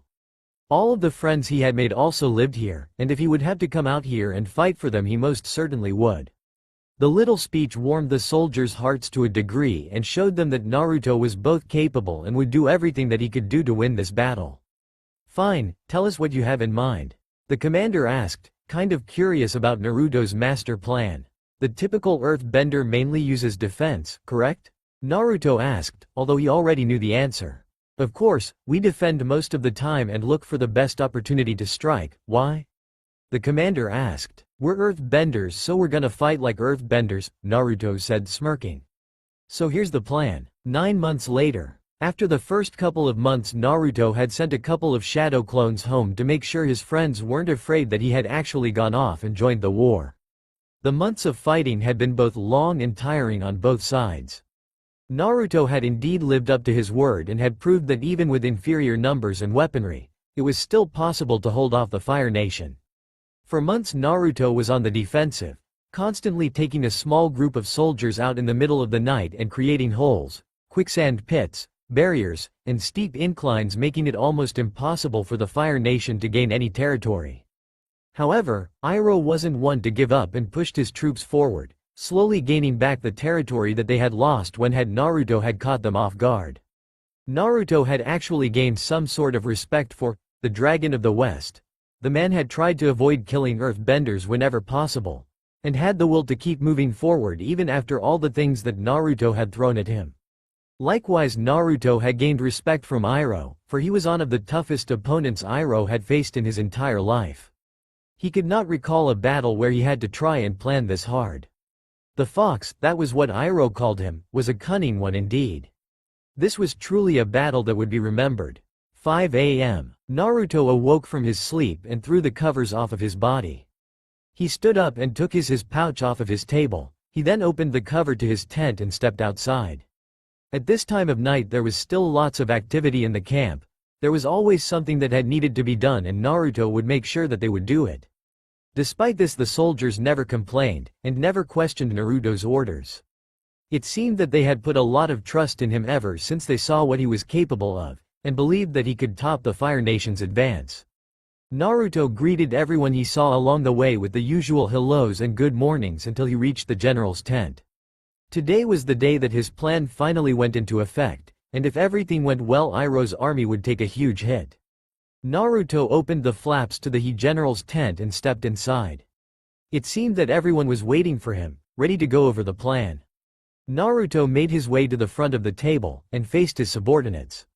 "Alright, the plan is simple and if you all follow it victory is guaranteed," Naruto said starting off. "I'm not one to usually question your logic, but this plan is quite risky. If the timing isn't right the enemy could breach through the walls of Ba Sing Se." One of the generals said in worry. "Yes, it is risky, but if we coordinate it the way we have set it up, then there shouldn't be any problems. All of you have been exceptional generals so far, and I just know that nothing will go wrong with you guys in charge. So don't let me down," Naruto said, earning a smile from everyone in the tent. "So to start the plan we must draw the Fire Nation in close, and in order to do that we will fake a retreat." Naruto started. "From there we will get as many soldiers across the line as possible before starting the plan. This way we will effectively cut the number of soldiers that Iroh will have to use and make sure that his advance will be halted." "Understood?" Naruto asked the generals. They all responded with feverish nods and grins. "Good, now we should prepare for sun up," Naruto said, walking about the tent with generals following behind him. They all left with both anxiety and excitement in their bodies. This would be the most important battle yet. Sunrise. Fire Nation soldiers could be seen marching over the horizon, looking strong and mighty with the rising of the sun. This was a new day of fighting for the mighty army. This mini-war was taking a huge toll on their bodies, but they moved along. This was for the glory of the Fire Nation and their beloved Fire Lord, Azulon, and nothing would stop them from their objective. Soon they spotted their enemy. The soldiers of the Earth Kingdom appeared from the other side, marching just as loud and proud as their enemies. As soon as the Fire Nation saw their enemies they immediately attacked, shooting multiple fireballs straight towards the front lines. The Earthbenders, following Naruto's plan, began to build up their defense by erecting tall earth walls, blocking all the fireballs. Iroh watched as the two armies attacked each other from far away, and saw his army easily break through the front lines by destroying the walls with simple fire bending. He was surprised at first at how easy it had been after all this time to break the Earth soldiers' defense. No, something was most definitely wrong. The fox had been nothing but clever and cunning up to this point, so why was his defense falling like a house of cards? The way his army was arranged looked like it was made for circling around and capturing an opponent, but it was still in a straight line. It made no sense. Why would he put his army in such a position if his army wasn't even relatively close to being surrounded? He knew the fox wasn't this sloppy, and that he wouldn't call for something like this, unless there was maybe a reason behind it? The prince's eyes widened when he realized this, and he called out to the nearest soldier. "Get down there as fast as you can. There is a trap waiting for them, tell them to retreat." "Go." The soldier nodded, not daring to even question his general. The last wall shattered as Fire Nation soldiers charged through the front line. Fire streams and fireballs were thrown as the Fire Nation continued to push back the Earth Kingdom army. In a desperate attempt to attack, the Earth Kingdom soldiers shot as many rocks and boulders at the advancing army, only to get destroyed by huge fire streams heading towards their way. The Earth Kingdom found themselves in an even worse position as the Fire Nation arrived and multiple Komodo rhinos appeared on the scene acting as tanks for the advancing Fire Nation army. The Earth soldiers tried to do something, but the aggressive push broke through their defenses and they had no choice but to do one thing. The Fire Nation soldiers cried out in surprise as they saw their enemy turn tail and run away from the battlefield. Wait, they ran. Now was their chance. Ba Sing Se was now in their grasp. Finally, after the long months, they could finally achieve the cities that they had been denied. Go men, do not stop until Ba Sing Se has fallen, yelled one of the soldiers on a rhino. They all gave a loud shout and ran after the retreating Earth Kingdom soldiers, pushing all the way up to the territory that they had lost 9 months ago. The Earth Kingdom soldiers were pushed up against the wall. There was no escape. If they went back inside the walls, the Fire Nation could get in, so they had to take a stand. This was it. The Earth soldiers turned and faced their enemies as they slowly approached them. Suddenly, both armies stopped dead in their tracks as they saw something hit the earth in between them, scattering dirt everywhere. Both sides held their breath as the dust settled. The Earth Kingdom soldiers cheered and Fire Nation soldiers' heart rate skyrocketed. Standing there was Naruto, wearing his disguise with 2 kunais in his hand. He looked up and faced the Fire Nation, and the soldiers swore on their lives they saw his eyes glow dark red. It's the fox, one of the soldiers screamed, pointing straight at Naruto. Don't let him stop you men. Look how far we have come. Today is the day Ba Sing Se falls, and the fox along with it, yelled their leader. The Fire Nation yelled back in agreement, encouraged by both their leader's speech and their advance today. This was it. Ba Sing Se was within their grasp and nothing was going to stop them. So once again the soldiers from both sides charged at each other, boulders and fire flying all over the place. Naruto was in the midst of it all, using his weapons to block strikes and then counter-attacking with his taijutsu. He then suddenly turned around and chucked his 2 kunai into the head of a rhino, making it topple over, throwing the rider off. Naruto rose his hand up and launched a Fire Nation soldier approaching him from behind into the air. Naruto then stomped on the ground, causing a mini earthquake, making multiple Fire Nation soldiers stumbled before Naruto bended multiple columns of earth at them, launching them backwards and into other groups of soldiers. He turned to the left and sent out multiple jabs at the arms and legs of the soldiers around him, causing their arms and legs to go numb and their bending to fail. He quickly used a flurry of kicks and punches to dispose of them and move on to the next group. We need someone to talk out those rhinos, they're killing us. Naruto heard an Earth Kingdom soldier yell out. No later than the soldier had asked did Naruto jump straight onto the case literally. After jabbing multiple arms and legs of Fire Nation soldiers and knocking them out with a vicious wide arc kick, Naruto jumped onto the nearest rhino. He dodged left as a fire stream passed by him harmlessly. He then jumped forward and kneed the man straight in face. The man fell off the rhino as Naruto jumped down and headed for the next one. Naruto bended up a column, hitting a rhino from underneath it, launching it in the air. Naruto saw a group of rhinos and burst forward. Quicker than the eyes could see, Naruto had already put up 4 walls surrounding the rhinos. Go! He shouted, before multiple Earthbender soldiers launched huge boulders at the rhinos from on top of a hill, incapacitating them immediately. The rhinos are down. An Earth soldier yelled on his far right. The defense is ready, fire, said another Earth Kingdom soldier from behind him. Naruto saw a huge boulder come crashing into the Fire Nation offense, taking out a bunch of soldiers with it. He looked behind him and saw the soldiers had created 2 huge groups surrounded by all of the other soldiers. These big groups were launching huge boulders at the enemy while the Earthbender defended.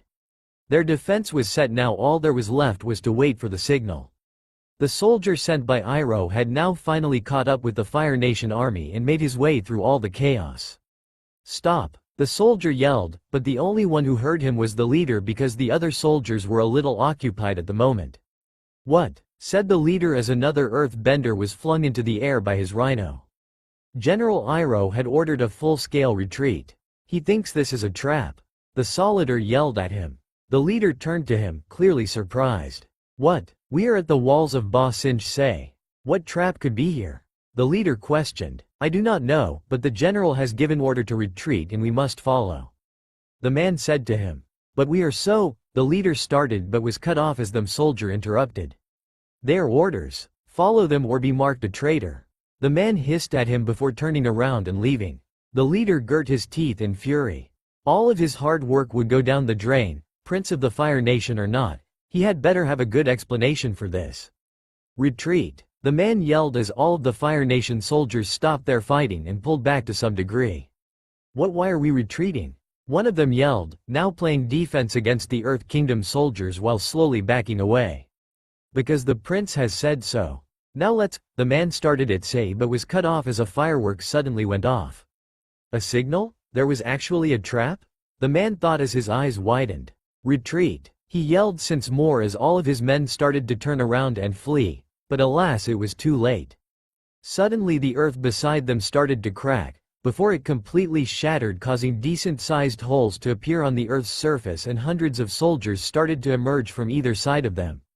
A surprise attack? This revelation only caused the army to retreat faster, as the Earth Kingdom closed in on each side of them in a huge U-shape. Multiple soldiers managed to get away, but suddenly a large wall blocked their way. Get this wall down, we need to get out of here before we are surrounded. One of the soldiers yelled while shooting a fireball at the wall, destroying a part of it. Outside of the wall, Naruto was standing there with a gigantic amount of soldiers. He suddenly nodded at them and they nodded back and started to turn around.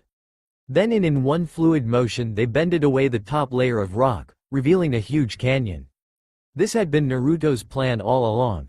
While some soldiers made traps, Naruto had the rest of the soldiers construct huge tunnels in a canyon every night for the past 9 months.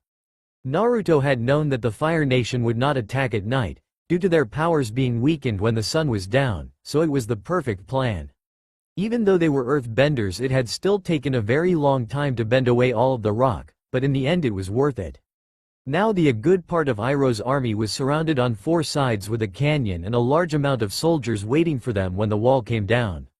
The wall was barely a hindrance to the huge army attempting to retreat, but that was all it took for Naruto to get the earthbenders into position to reveal the canyon. The remaining army, surrounded on all sides, was quickly defeated with no chance of retaliation. Solitaire after solitaire toppled as they could not handle all of the boulders headed towards them. From far away Iroh watched on, gritting his teeth in anger. This could not be happening. Who would have thought of such a long and tedious plan? They must broken their backs trying to build that canyon.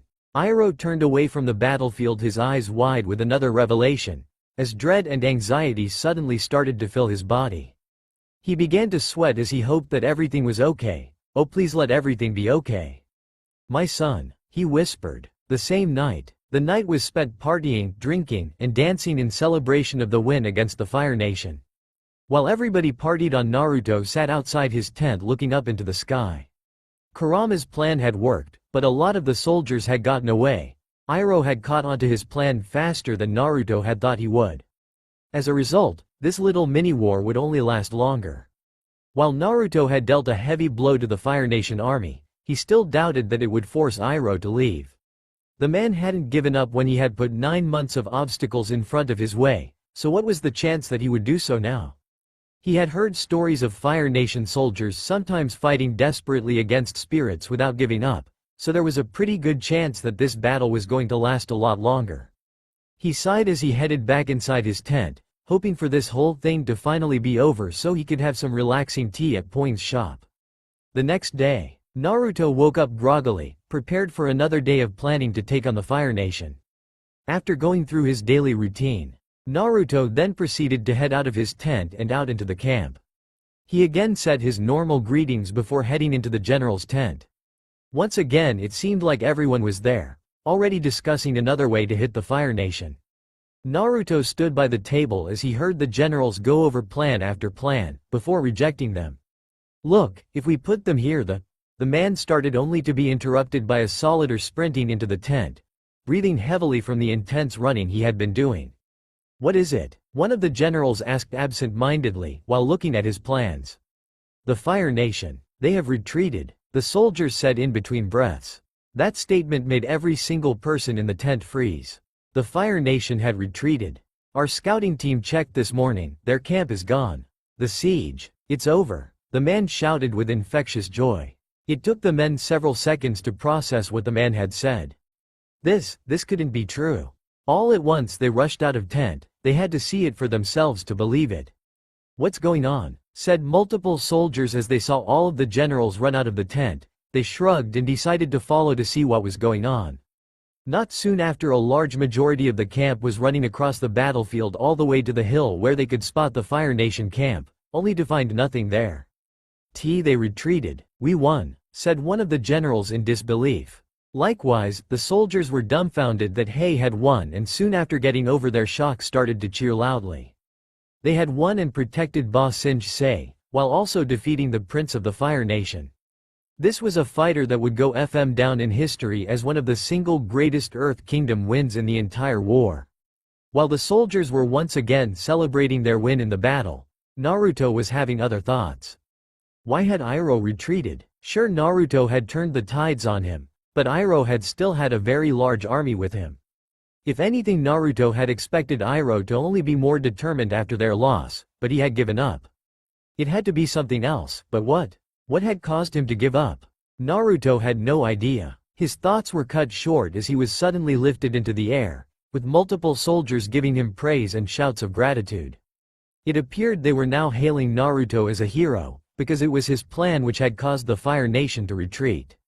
Naruto was surprised at first at all the attention he was getting, but had now stopped thinking about Iroh's retreat and basked in the glory of winning the battle just as the rest.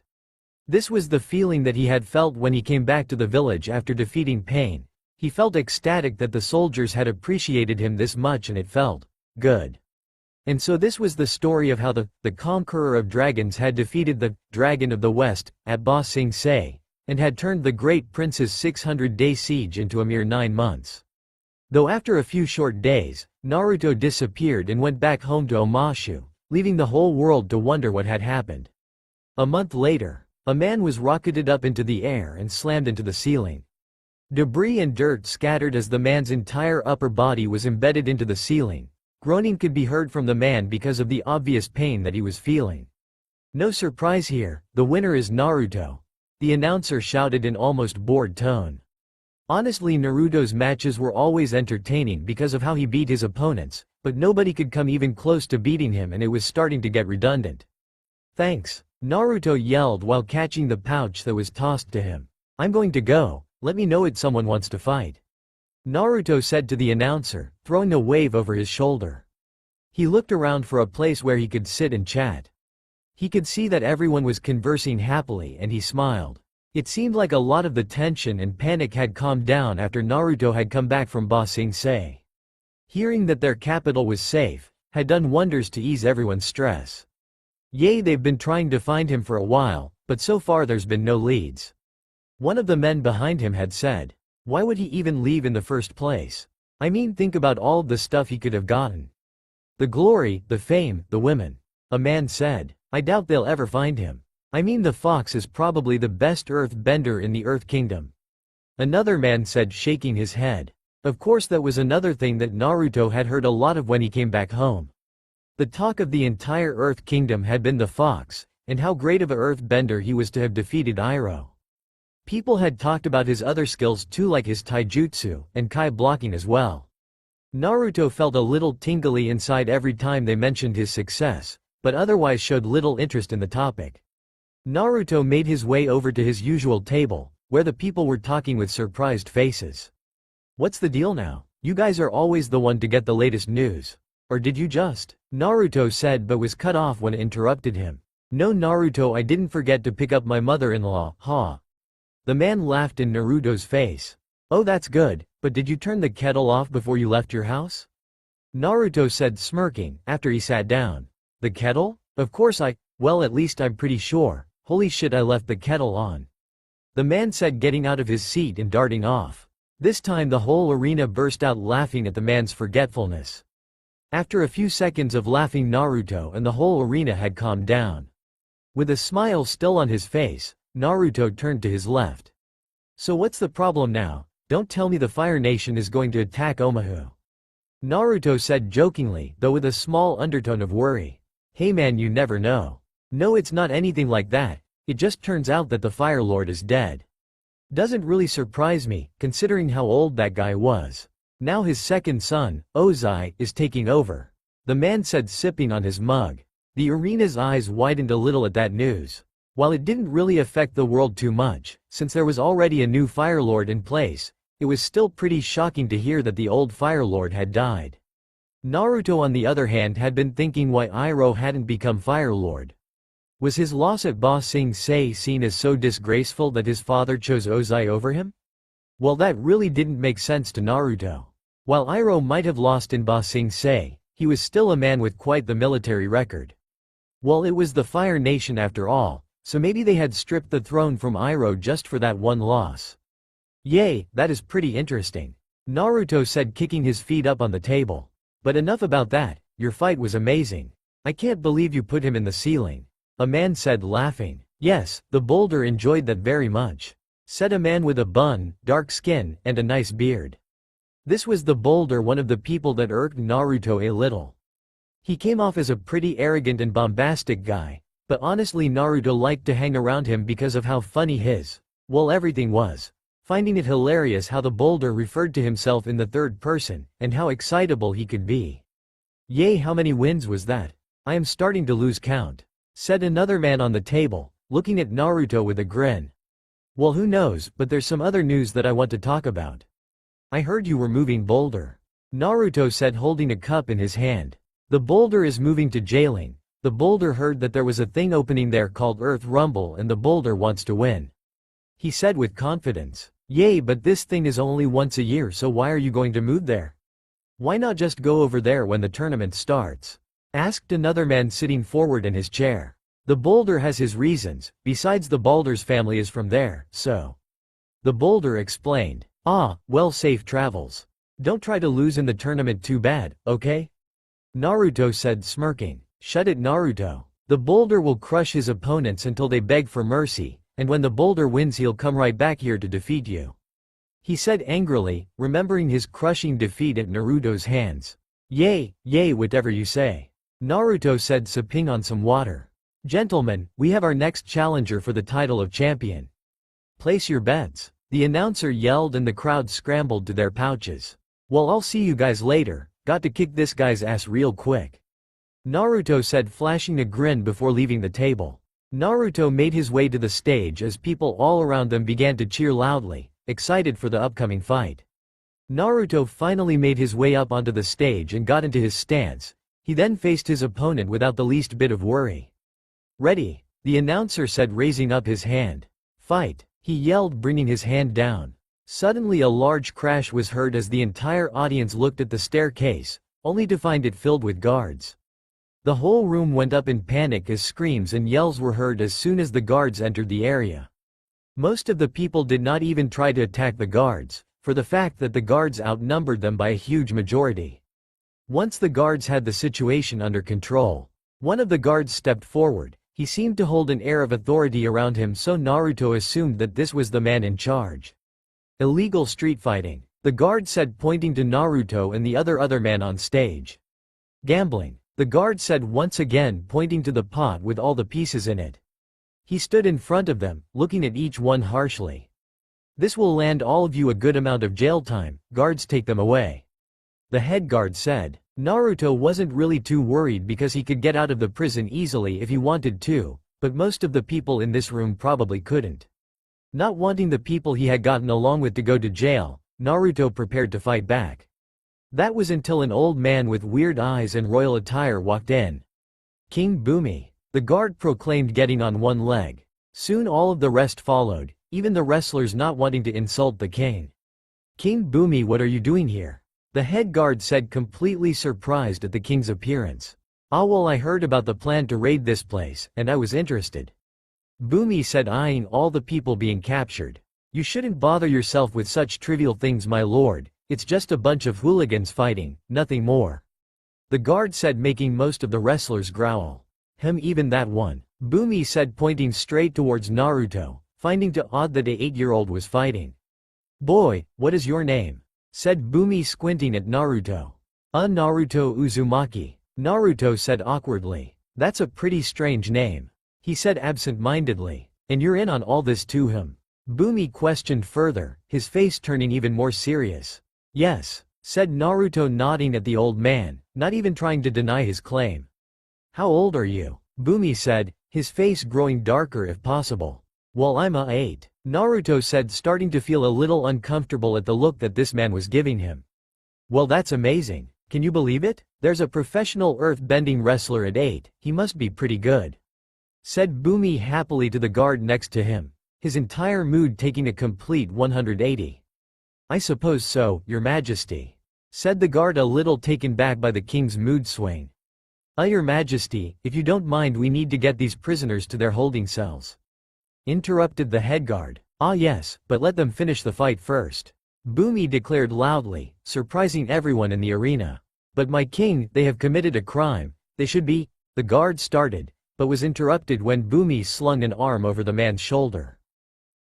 Come on, who doesn't like a little fighting every once in a while? Besides, I want to see what this young guy can do," Bumi said, pulling the man closer to him with an amused smile. "Well, if you say so, who am I to refuse?" the guard said a little hesitantly. "Excellent," Bumi said, giving a small clap. "Let's make this interesting, boys," Bumi said, sitting down in a giant throne that just magical appeared right in front of the stage. Naruto looked at the man, surprise evident on his face. Naruto looked to the left and to the right and saw that everyone was gaping at the king. Naruto turned to his left and asked, "Where did that throne come from?" He whispered to the man next to him. "How the hell am I supposed to know?" The man whispered back as Bumi let out a loud mad-like laugh. "I have lots of tricks up my sleeve," he said weirdly, smile still plastered on his face. His man was all too odd to Naruto, like absolutely nuts. It was just that he was acting completely unlike a king, which threw Naruto for a loop. To be honest, Naruto had been expecting more trouble when the Earth King arrived, but now the king had just helped him out, consciously or not he didn't know, but that still made him a good guy in his book. Soon the guards and the other men backed away from the stage so the fight between Naruto and the other man could start. "Ready," the announcer said, getting all the wrestlers plus the king to cheer. "Fight," the man said, bringing his hand down. Naruto's opponent wasted no time and stomped on the ground, raising up multiple boulders, then kicking them all one by one, launching them all towards Naruto. Naruto quickly countered by crossing his forearms over each other, making 2 pillars erupt from the wall, crushing all of the boulders at the same time. Naruto then proceeded to shoot parts of the pillar one by one, all headed back towards his opponent's direction. The man countered by bringing up a wall in front of him, which destroyed every single block that Naruto shot towards his way. The man didn't have much time to do anything else but bend backwards as a column of earth shattered his wall. The man then proceeded to kick the column, bending it up into the sky. The man suddenly brought up another wall as a giant spike suddenly popped up next to him. He was forced to put up another wall as another spike came up from his left and in front of him, then behind him. The man then stomped on the ground, pushing everything away from him. Then pieces of the earth started to cover his hands and formed a layer of hard rock. He then rushed at Naruto, intent on smashing his face in. Naruto ducked and dodged, sending in small rocks of earth whenever he could. But all of them were shattered by the punches of his opponents. Naruto then decided to go the offensive and easily got through the man's defenses. He then landed a hard left kick in the man's stomach, forcing him to be launched backward a couple yards. The crowd cheered and clapped as the first hit of the fight was made. "Did you see that? The boys got some strength," Bumi said, smiling and clapping along with the rest of the ring. "Yes, my king, this is quite remarkable," the head guard said quite dully. He was having trouble coming to terms of how an 8-year-old could bend better than most of his men. "I bet the only reason why the king even came here was to be entertained with some fighting," a guard said to his friend in annoyance. Back in the ring, the man was just getting up when 2 rows of columns came at him from both sides. The man quickly put up his hands and crossed them over, forming a dome made of earth around him just in time to block all of the columns headed his way. Naruto destroyed his defense by launching 3 boulders straight at the dome. As the dome fell to the ground in pieces, The man inside uncrossed his arms only to see that the whole arena had been covered with earth walls. The man looked confused as he glanced left and right, trying to find any sight of Naruto only to see endless amounts of earth walls blocking his vision. Suddenly the man was hit from the left, straight to his head and fell to the ground. He gripped the side of his head, feeling intense pain where he was hit. The man slowly got up and scanned his surroundings only to find nothing there. He was once again hit from the right, this time a hit to his leg, making the man fall and tumble to the ground. Then before he could even start to get up he was hit from the left again, then the right, then from behind, and then from the front. The man, all sweaty, battered and broken, called upon his last ounce of strength and looked forward only so see Naruto standing there with a triumphant smile on his face. Naruto stomped on the ground again, sending an earth column straight at the man, launching him to the side, and sending him crashing through multiple earth walls and out of the ring. "Winner, Naruto!" the announcer yelled for the whole arena to hear. The crowd once again broke out in a huge applause, Bumi being the loudest in the entire arena. As the clapping and hollering came down, Bumi stood up to speak. "That was absolutely fantastic," Bumi said with a cackle. While Bumi was doing that, Naruto looked over at the downed man with surprise. This opponent had been a lot tougher than the people he had faced in this arena. He had even had to use a diversion tactic and his chakra-enhanced speed to take him down. Strong bender indeed. After that small glance, Naruto turned back to Bumi. "Thank you for your praise, it means a lot coming from you," Naruto said, bowing a little bit, trying to be innocent. "Oh my, how polite, and you wanted to throw him in jail," Bumi said, looking at the headguard. Well," the guard said, feeling both intimidated and conflicted by his king. "Well, all is forgiven, though I can't have all of you down here fighting. You know, breaking the law and stuff," Bumi said, whispering that last part to Naruto. "So, I guess I could make this government controlled. It would help out Omashu a lot if you guys can bet that amount every day," Bumi said, pointing to the impressive amount of pieces on the table. "Maybe we can even host our own tournament. What do you think?" Bumi said, asking the headguard. "Well, if we have entertaining fights like that, I suppose it would be an exciting event. Which would also help out Omashu financially," the guard said, stroking his beard.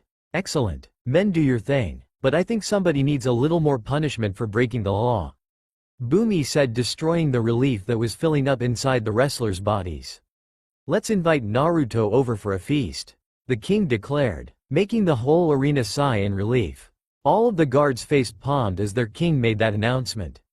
"Sire, that really isn't a punishment," the guard said, a little irritated. "Silence. We will feed him." The whole arena awaited his words, the wrestlers fearing what the king would make Naruto eat. "Broccoli. I mean, everyone hates that stuff, am I right?" the king said, looking around expectantly. The sound of the guards smacking themselves in the face could once again be heard throughout the arena. The royal palace. Naruto sat across from the Earth King, who was looking at him with a creepy smile, at a huge dinner table with a multitude of Earth Kingdom cuisines of it.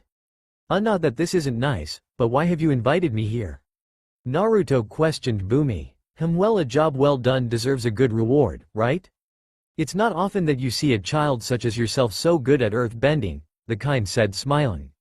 "Well, I guess that's true," Naruto said, taking a bite of the broccoli with a face of disgust.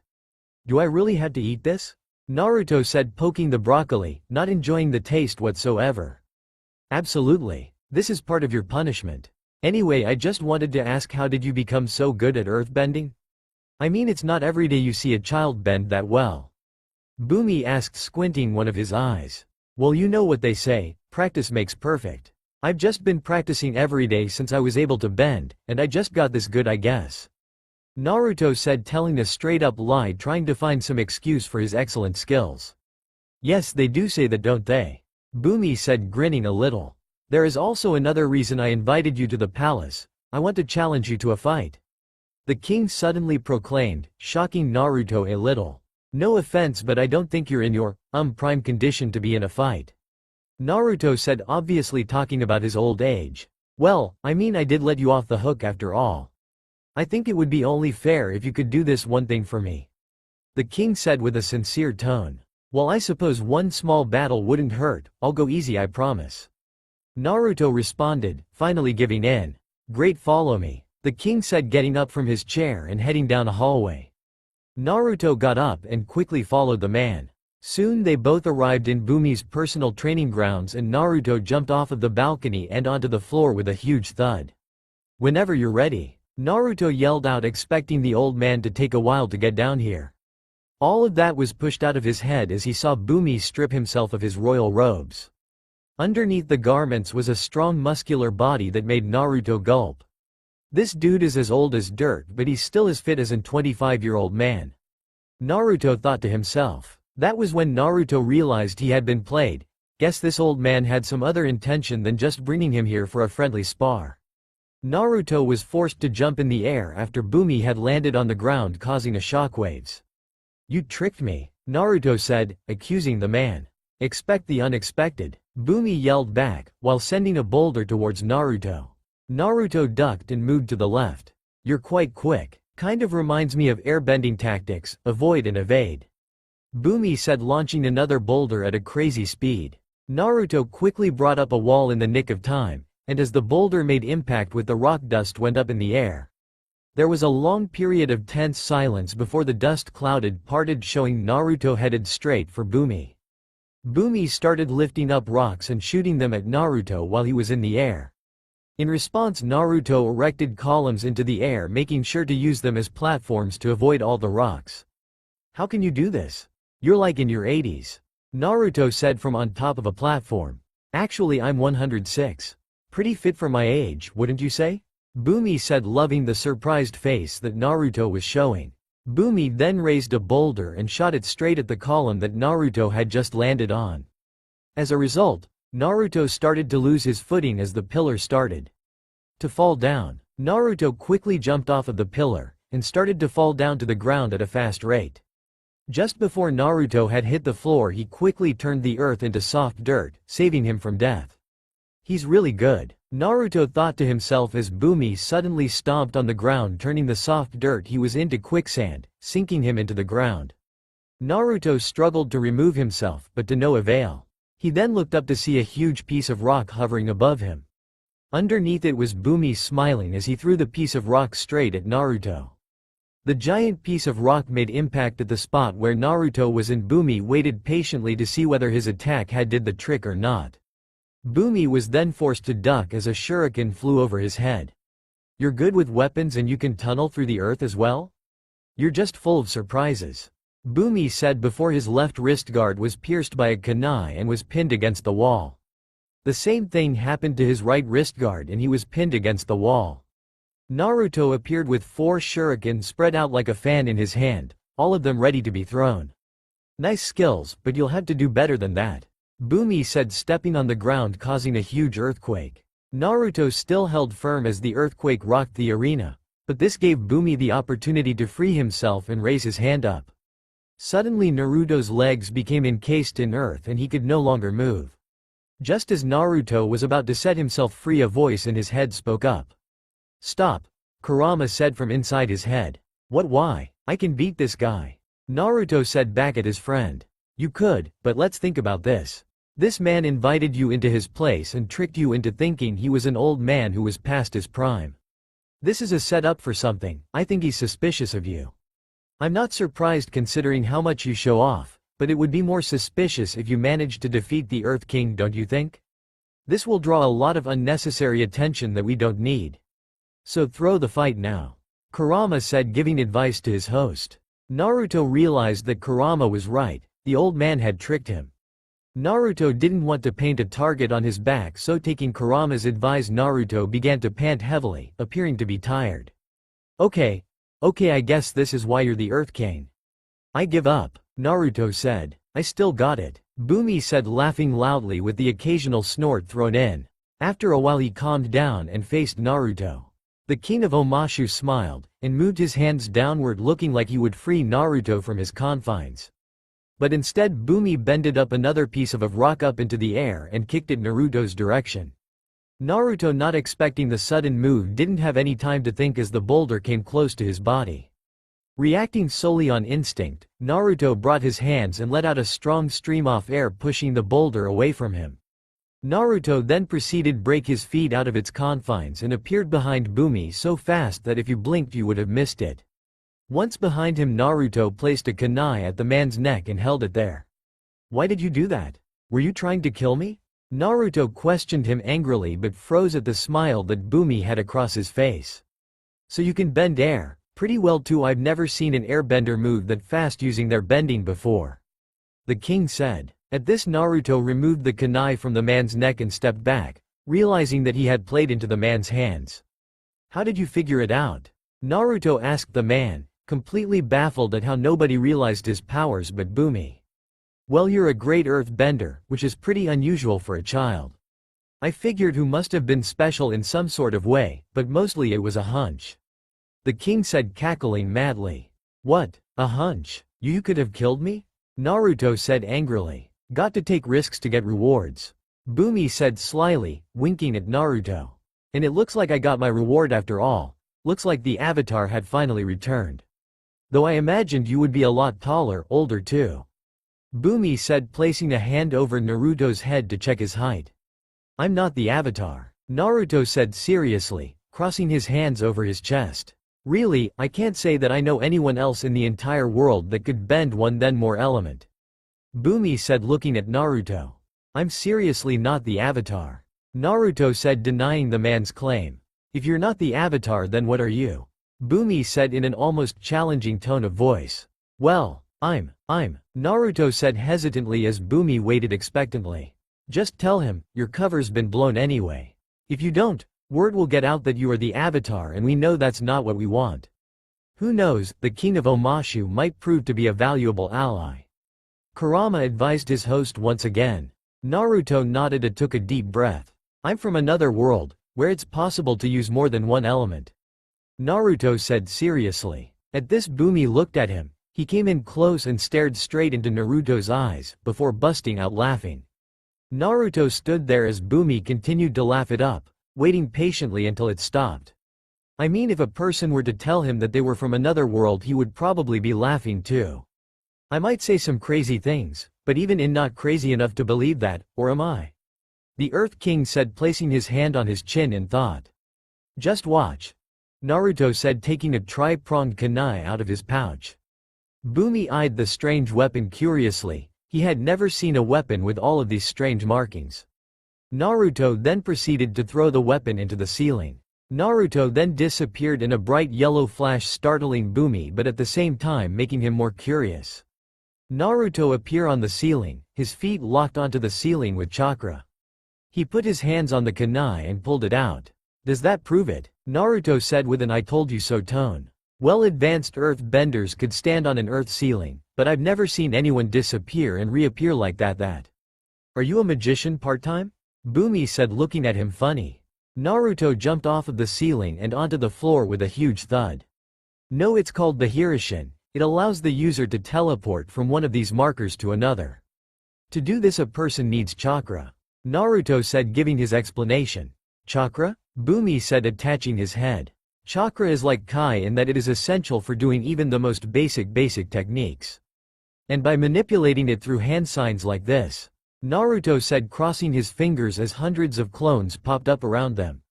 "A person can do a number of things," Naruto said, throwing a kunai up in the air and then doing a appeared in the place of the kunai, ending up in midair, and then landing on the ground. "These people are called shinobi in my homeworld," Naruto said, finishing off by forming a Rasengan in his hand and then using it on a giant piece of rock, completely obliterating it.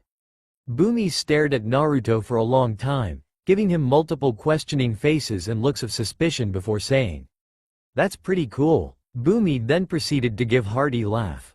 "What? You're not the least bit surprised that I'm from another world?" Naruto said in disbelief. This man was more unpredictable than himself. "Well, of course I am, can't you tell?" Bumi said, giving the most straightest face possible. Naruto deadpanned. This man was interesting, that was for sure. "Well, I have many questions. Let's head to the living room, shall we?" Bumi said, gesturing to the hallway opposite of them. Naruto nodded and then started walking towards the hallway. "The living room. So you say you're from another world. How exactly did you get here?" Bumi said, lifting up his cup of tea. "Well, let me try and keep this short. In my world there were 9 beasts made out of chakra. If these 9 beasts were to be combined, the result would be one massive and basically indestructible beast, who could bring upon unimaginable destruction. We call it the Jubi. The Jubi along with all of the other 9 beasts can be sealed inside of humans. This grants them a huge boost of power. So a man named Obito reformed the Jubi by capturing them or taking some of the beast's power. As a result, he became an all-powerful being that needed to be stopped. Naruto said, pausing to take a breath. Me and friend managed to kill him, but when we did he suddenly started to glow. Turns out all the chakra being released from after he had died was too much and he was going to explode. So I used the teleporting technique I showed you to get him away from the army that was built to stop him and his plans. He exploded in between the battlefield and the destination I was going to, sending me through time and space where I eventually ended up here. This dimension travel reversed my age as well. I was 16 when I left. Naruto said, finally ending his long explanation, making sure to leave out the part of Kurama being inside of him. Did you get all that? Naruto said. Well yes, maybe? Bumi said, looking kind of confused. Whatever. Point is I'm stuck here without a way back, so I've been living here for 4 years almost. Naruto said with a huff. Must have been really hard, leaving all your precious ones behind. Bumi said, hitting the nail on the head. Bumi was now fully convinced that Naruto was from a different world. It was a crazy story, but it was so well said, like someone was reading from a book, that Bumi knew that it wasn't false. Yes, it was. Naruto said, looking down, remembering all of his friends back home. Well, if what you say was true, then how are you doing these things without, what was it? Hand signs? Bumi asked while jabbing his fingers against each other in all different angles. Well, I've mastered these techniques to such a point that I don't need hand signs. It was helpful since I can blend in better. Naruto said, sweat dropping at Bumi's attempt to form hand signs. So you can use more than one element because you can manipulate chakra to do techniques that include all of the elements. Bumi said curiously. Yes. Naruto said, surprised that Bumi hadn't had a weird moment in a while. You are aware of the war going on, correct? Bumi said, asking an obvious question. Yay. Naruto said simply. Ah, so you're the fox. Bumi said, smiling. Naruto had almost choked on his tea at that statement. How did you know? Naruto asked, genuinely surprised that Bumi could figure that out. I didn't. I just guessed. People described him as really short and strong, and look who I have here, a small child. Oh well, you are technically an adult? Who took down an all-powerful beast? Bumi said, laughing. Naruto became surprised at how the man tricked him once again. He's a lot smarter than I gave him credit for. Naruto thought to himself. They say there's a method to madness. Kurama muttered inside his head. Yay, I'm the fox. I've also been freeing the colonies on the west coast. Naruto said, figuring he would tell Bumi everything. I want to thank you. Fighting for people out of the kindness of your heart even though you had nothing to do with this war is truly noble. Bumi said warmly. It's not really anything, I was doing what was right. Naruto said, a little embarrassed. Bumi looked like he wanted to say something else, but he hesitated. Only after 30 seconds of silence did Bumi open his mouth to speak. Can I ask you something? He said slowly. Sure, go ahead. Naruto said, wondering what the king wanted to say. Can you go into the Fire Nation? Bumi said suddenly, shocking Naruto at the abrupt statement. As a spy? Naruto's eyes widened a little as he heard the request. A spy? Naruto repeated, still surprised. I've never known someone other than the Avatar who could use all of the elements. If you were to sneak into a Fire Nation and become a student at the academy, you could later infiltrate their ranks and there would be no suspicion as to where you came from because you had previously attended the academy. Bumi said, surprisingly intelligently. He's right. Also think about this. How many Earthbenders can be successful as a spy? Sure, there are people in the Fire Nation infantry without bending, but how far can the people of this world get without bending? You can technically firebend and are exceptional at it. If anyone could sneak in, it would be you, and you can give the Earth Kingdom valuable information if you do. Kurama said to him. Naruto went over Bumi's request in his head. He would be leaving all of his buddies behind, but he could weaken the Fire Nation from the inside out. He was probably the only bender alive who could do this job. After all, people from the Water Tribe or the Earth Kingdom can't bend fire, so how would they get up high in the ranks? Along with all of this, Naruto was quite curious about the Fire Nation. Its history, customs, government, who knew what the Fire Nation was like.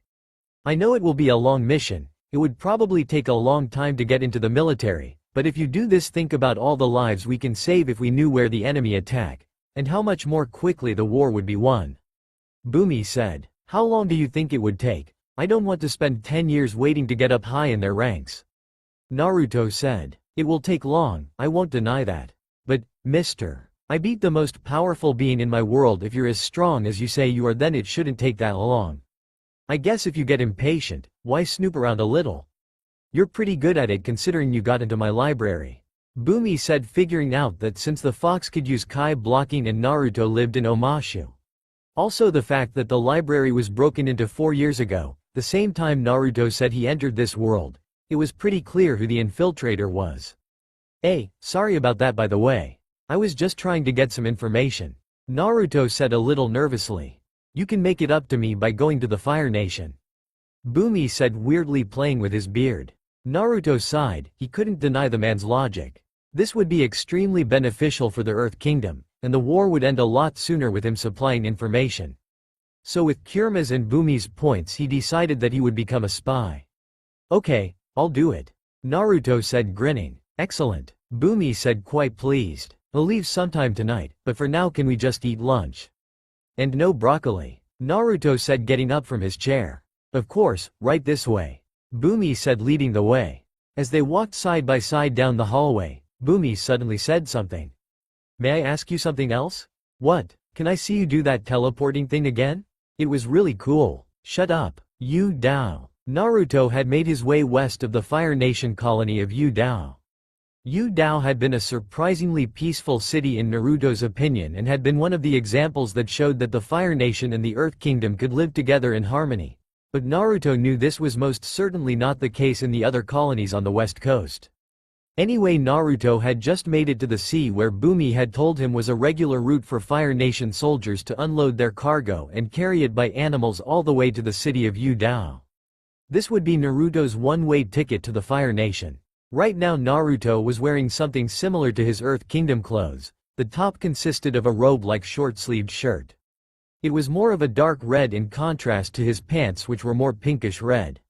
Also his collar was the same pinkish red as his pants, and he wore a small piece of cloth around his waist that was the same color. Naruto picked it up at one of the many stores in the colony. This would make him look like more of a Fire Nation citizen when he arrived there. He peeked his head from behind the small house he was behind, and saw multiple Fire Nation soldiers walking down a plank, unloading cargo into multiple caravans. Naruto closely inspected the scene, before turning me hiding behind the wall again. Naruto let a cloud of smoke surround him, and when it dissipated in Naruto's place was a Fire Nation soldier. So Naruto then proceeded to walk towards the ship, confident that this disguise would work. He slowly made his way to the ship, and eventually he got close enough so that the guards started to see him. "Where were you?" one of the guards asked.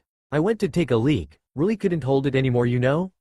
Naruto said, chuckling while grabbing one of the crates from the side and moving it onto the caravan.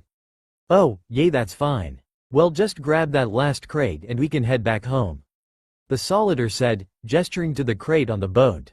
Naruto nodded and climbed up the plank in order to get to the box. Once he had it, he started to head down, but was suddenly stopped by another soldier. "Wait a minute," the soldier said in a suspicious tone. "What the heck? Why is this guy so suspicious of me all of a sudden? Does he know I'm not really a soldier?" Naruto thought to himself nervously, awaiting the soldier's next words. "I thought that crate was supposed to go in the second caravan, not the first," the soldier said, turning around and facing the soldier who had spoken to Naruto. Naruto would have given a sigh of relief if it wasn't for the situation. "No, they specifically wanted it to go to District 12, remember?" the soldier said. "Oh really? Never mind, then carry on," the soldier said, patting Naruto on the back and then walking up the plank. After all the goods were loaded, the merchants took off in third caravans. The Fire Nation soldiers soon turned and walked up the plank, with Naruto following close behind. "Alright, everyone is on board, let's set sail," the soldier said, yelling from behind him. Only after a few seconds, the ship started to move. Naruto could felt both excitement and nervousness for this journey. Who could tell what the Fire Nation would be like? Naruto thought about all the possibilities as the ship started to disappear over the horizon. Only one way to find out. That's all for now. If you enjoy, then please like, share and do comments.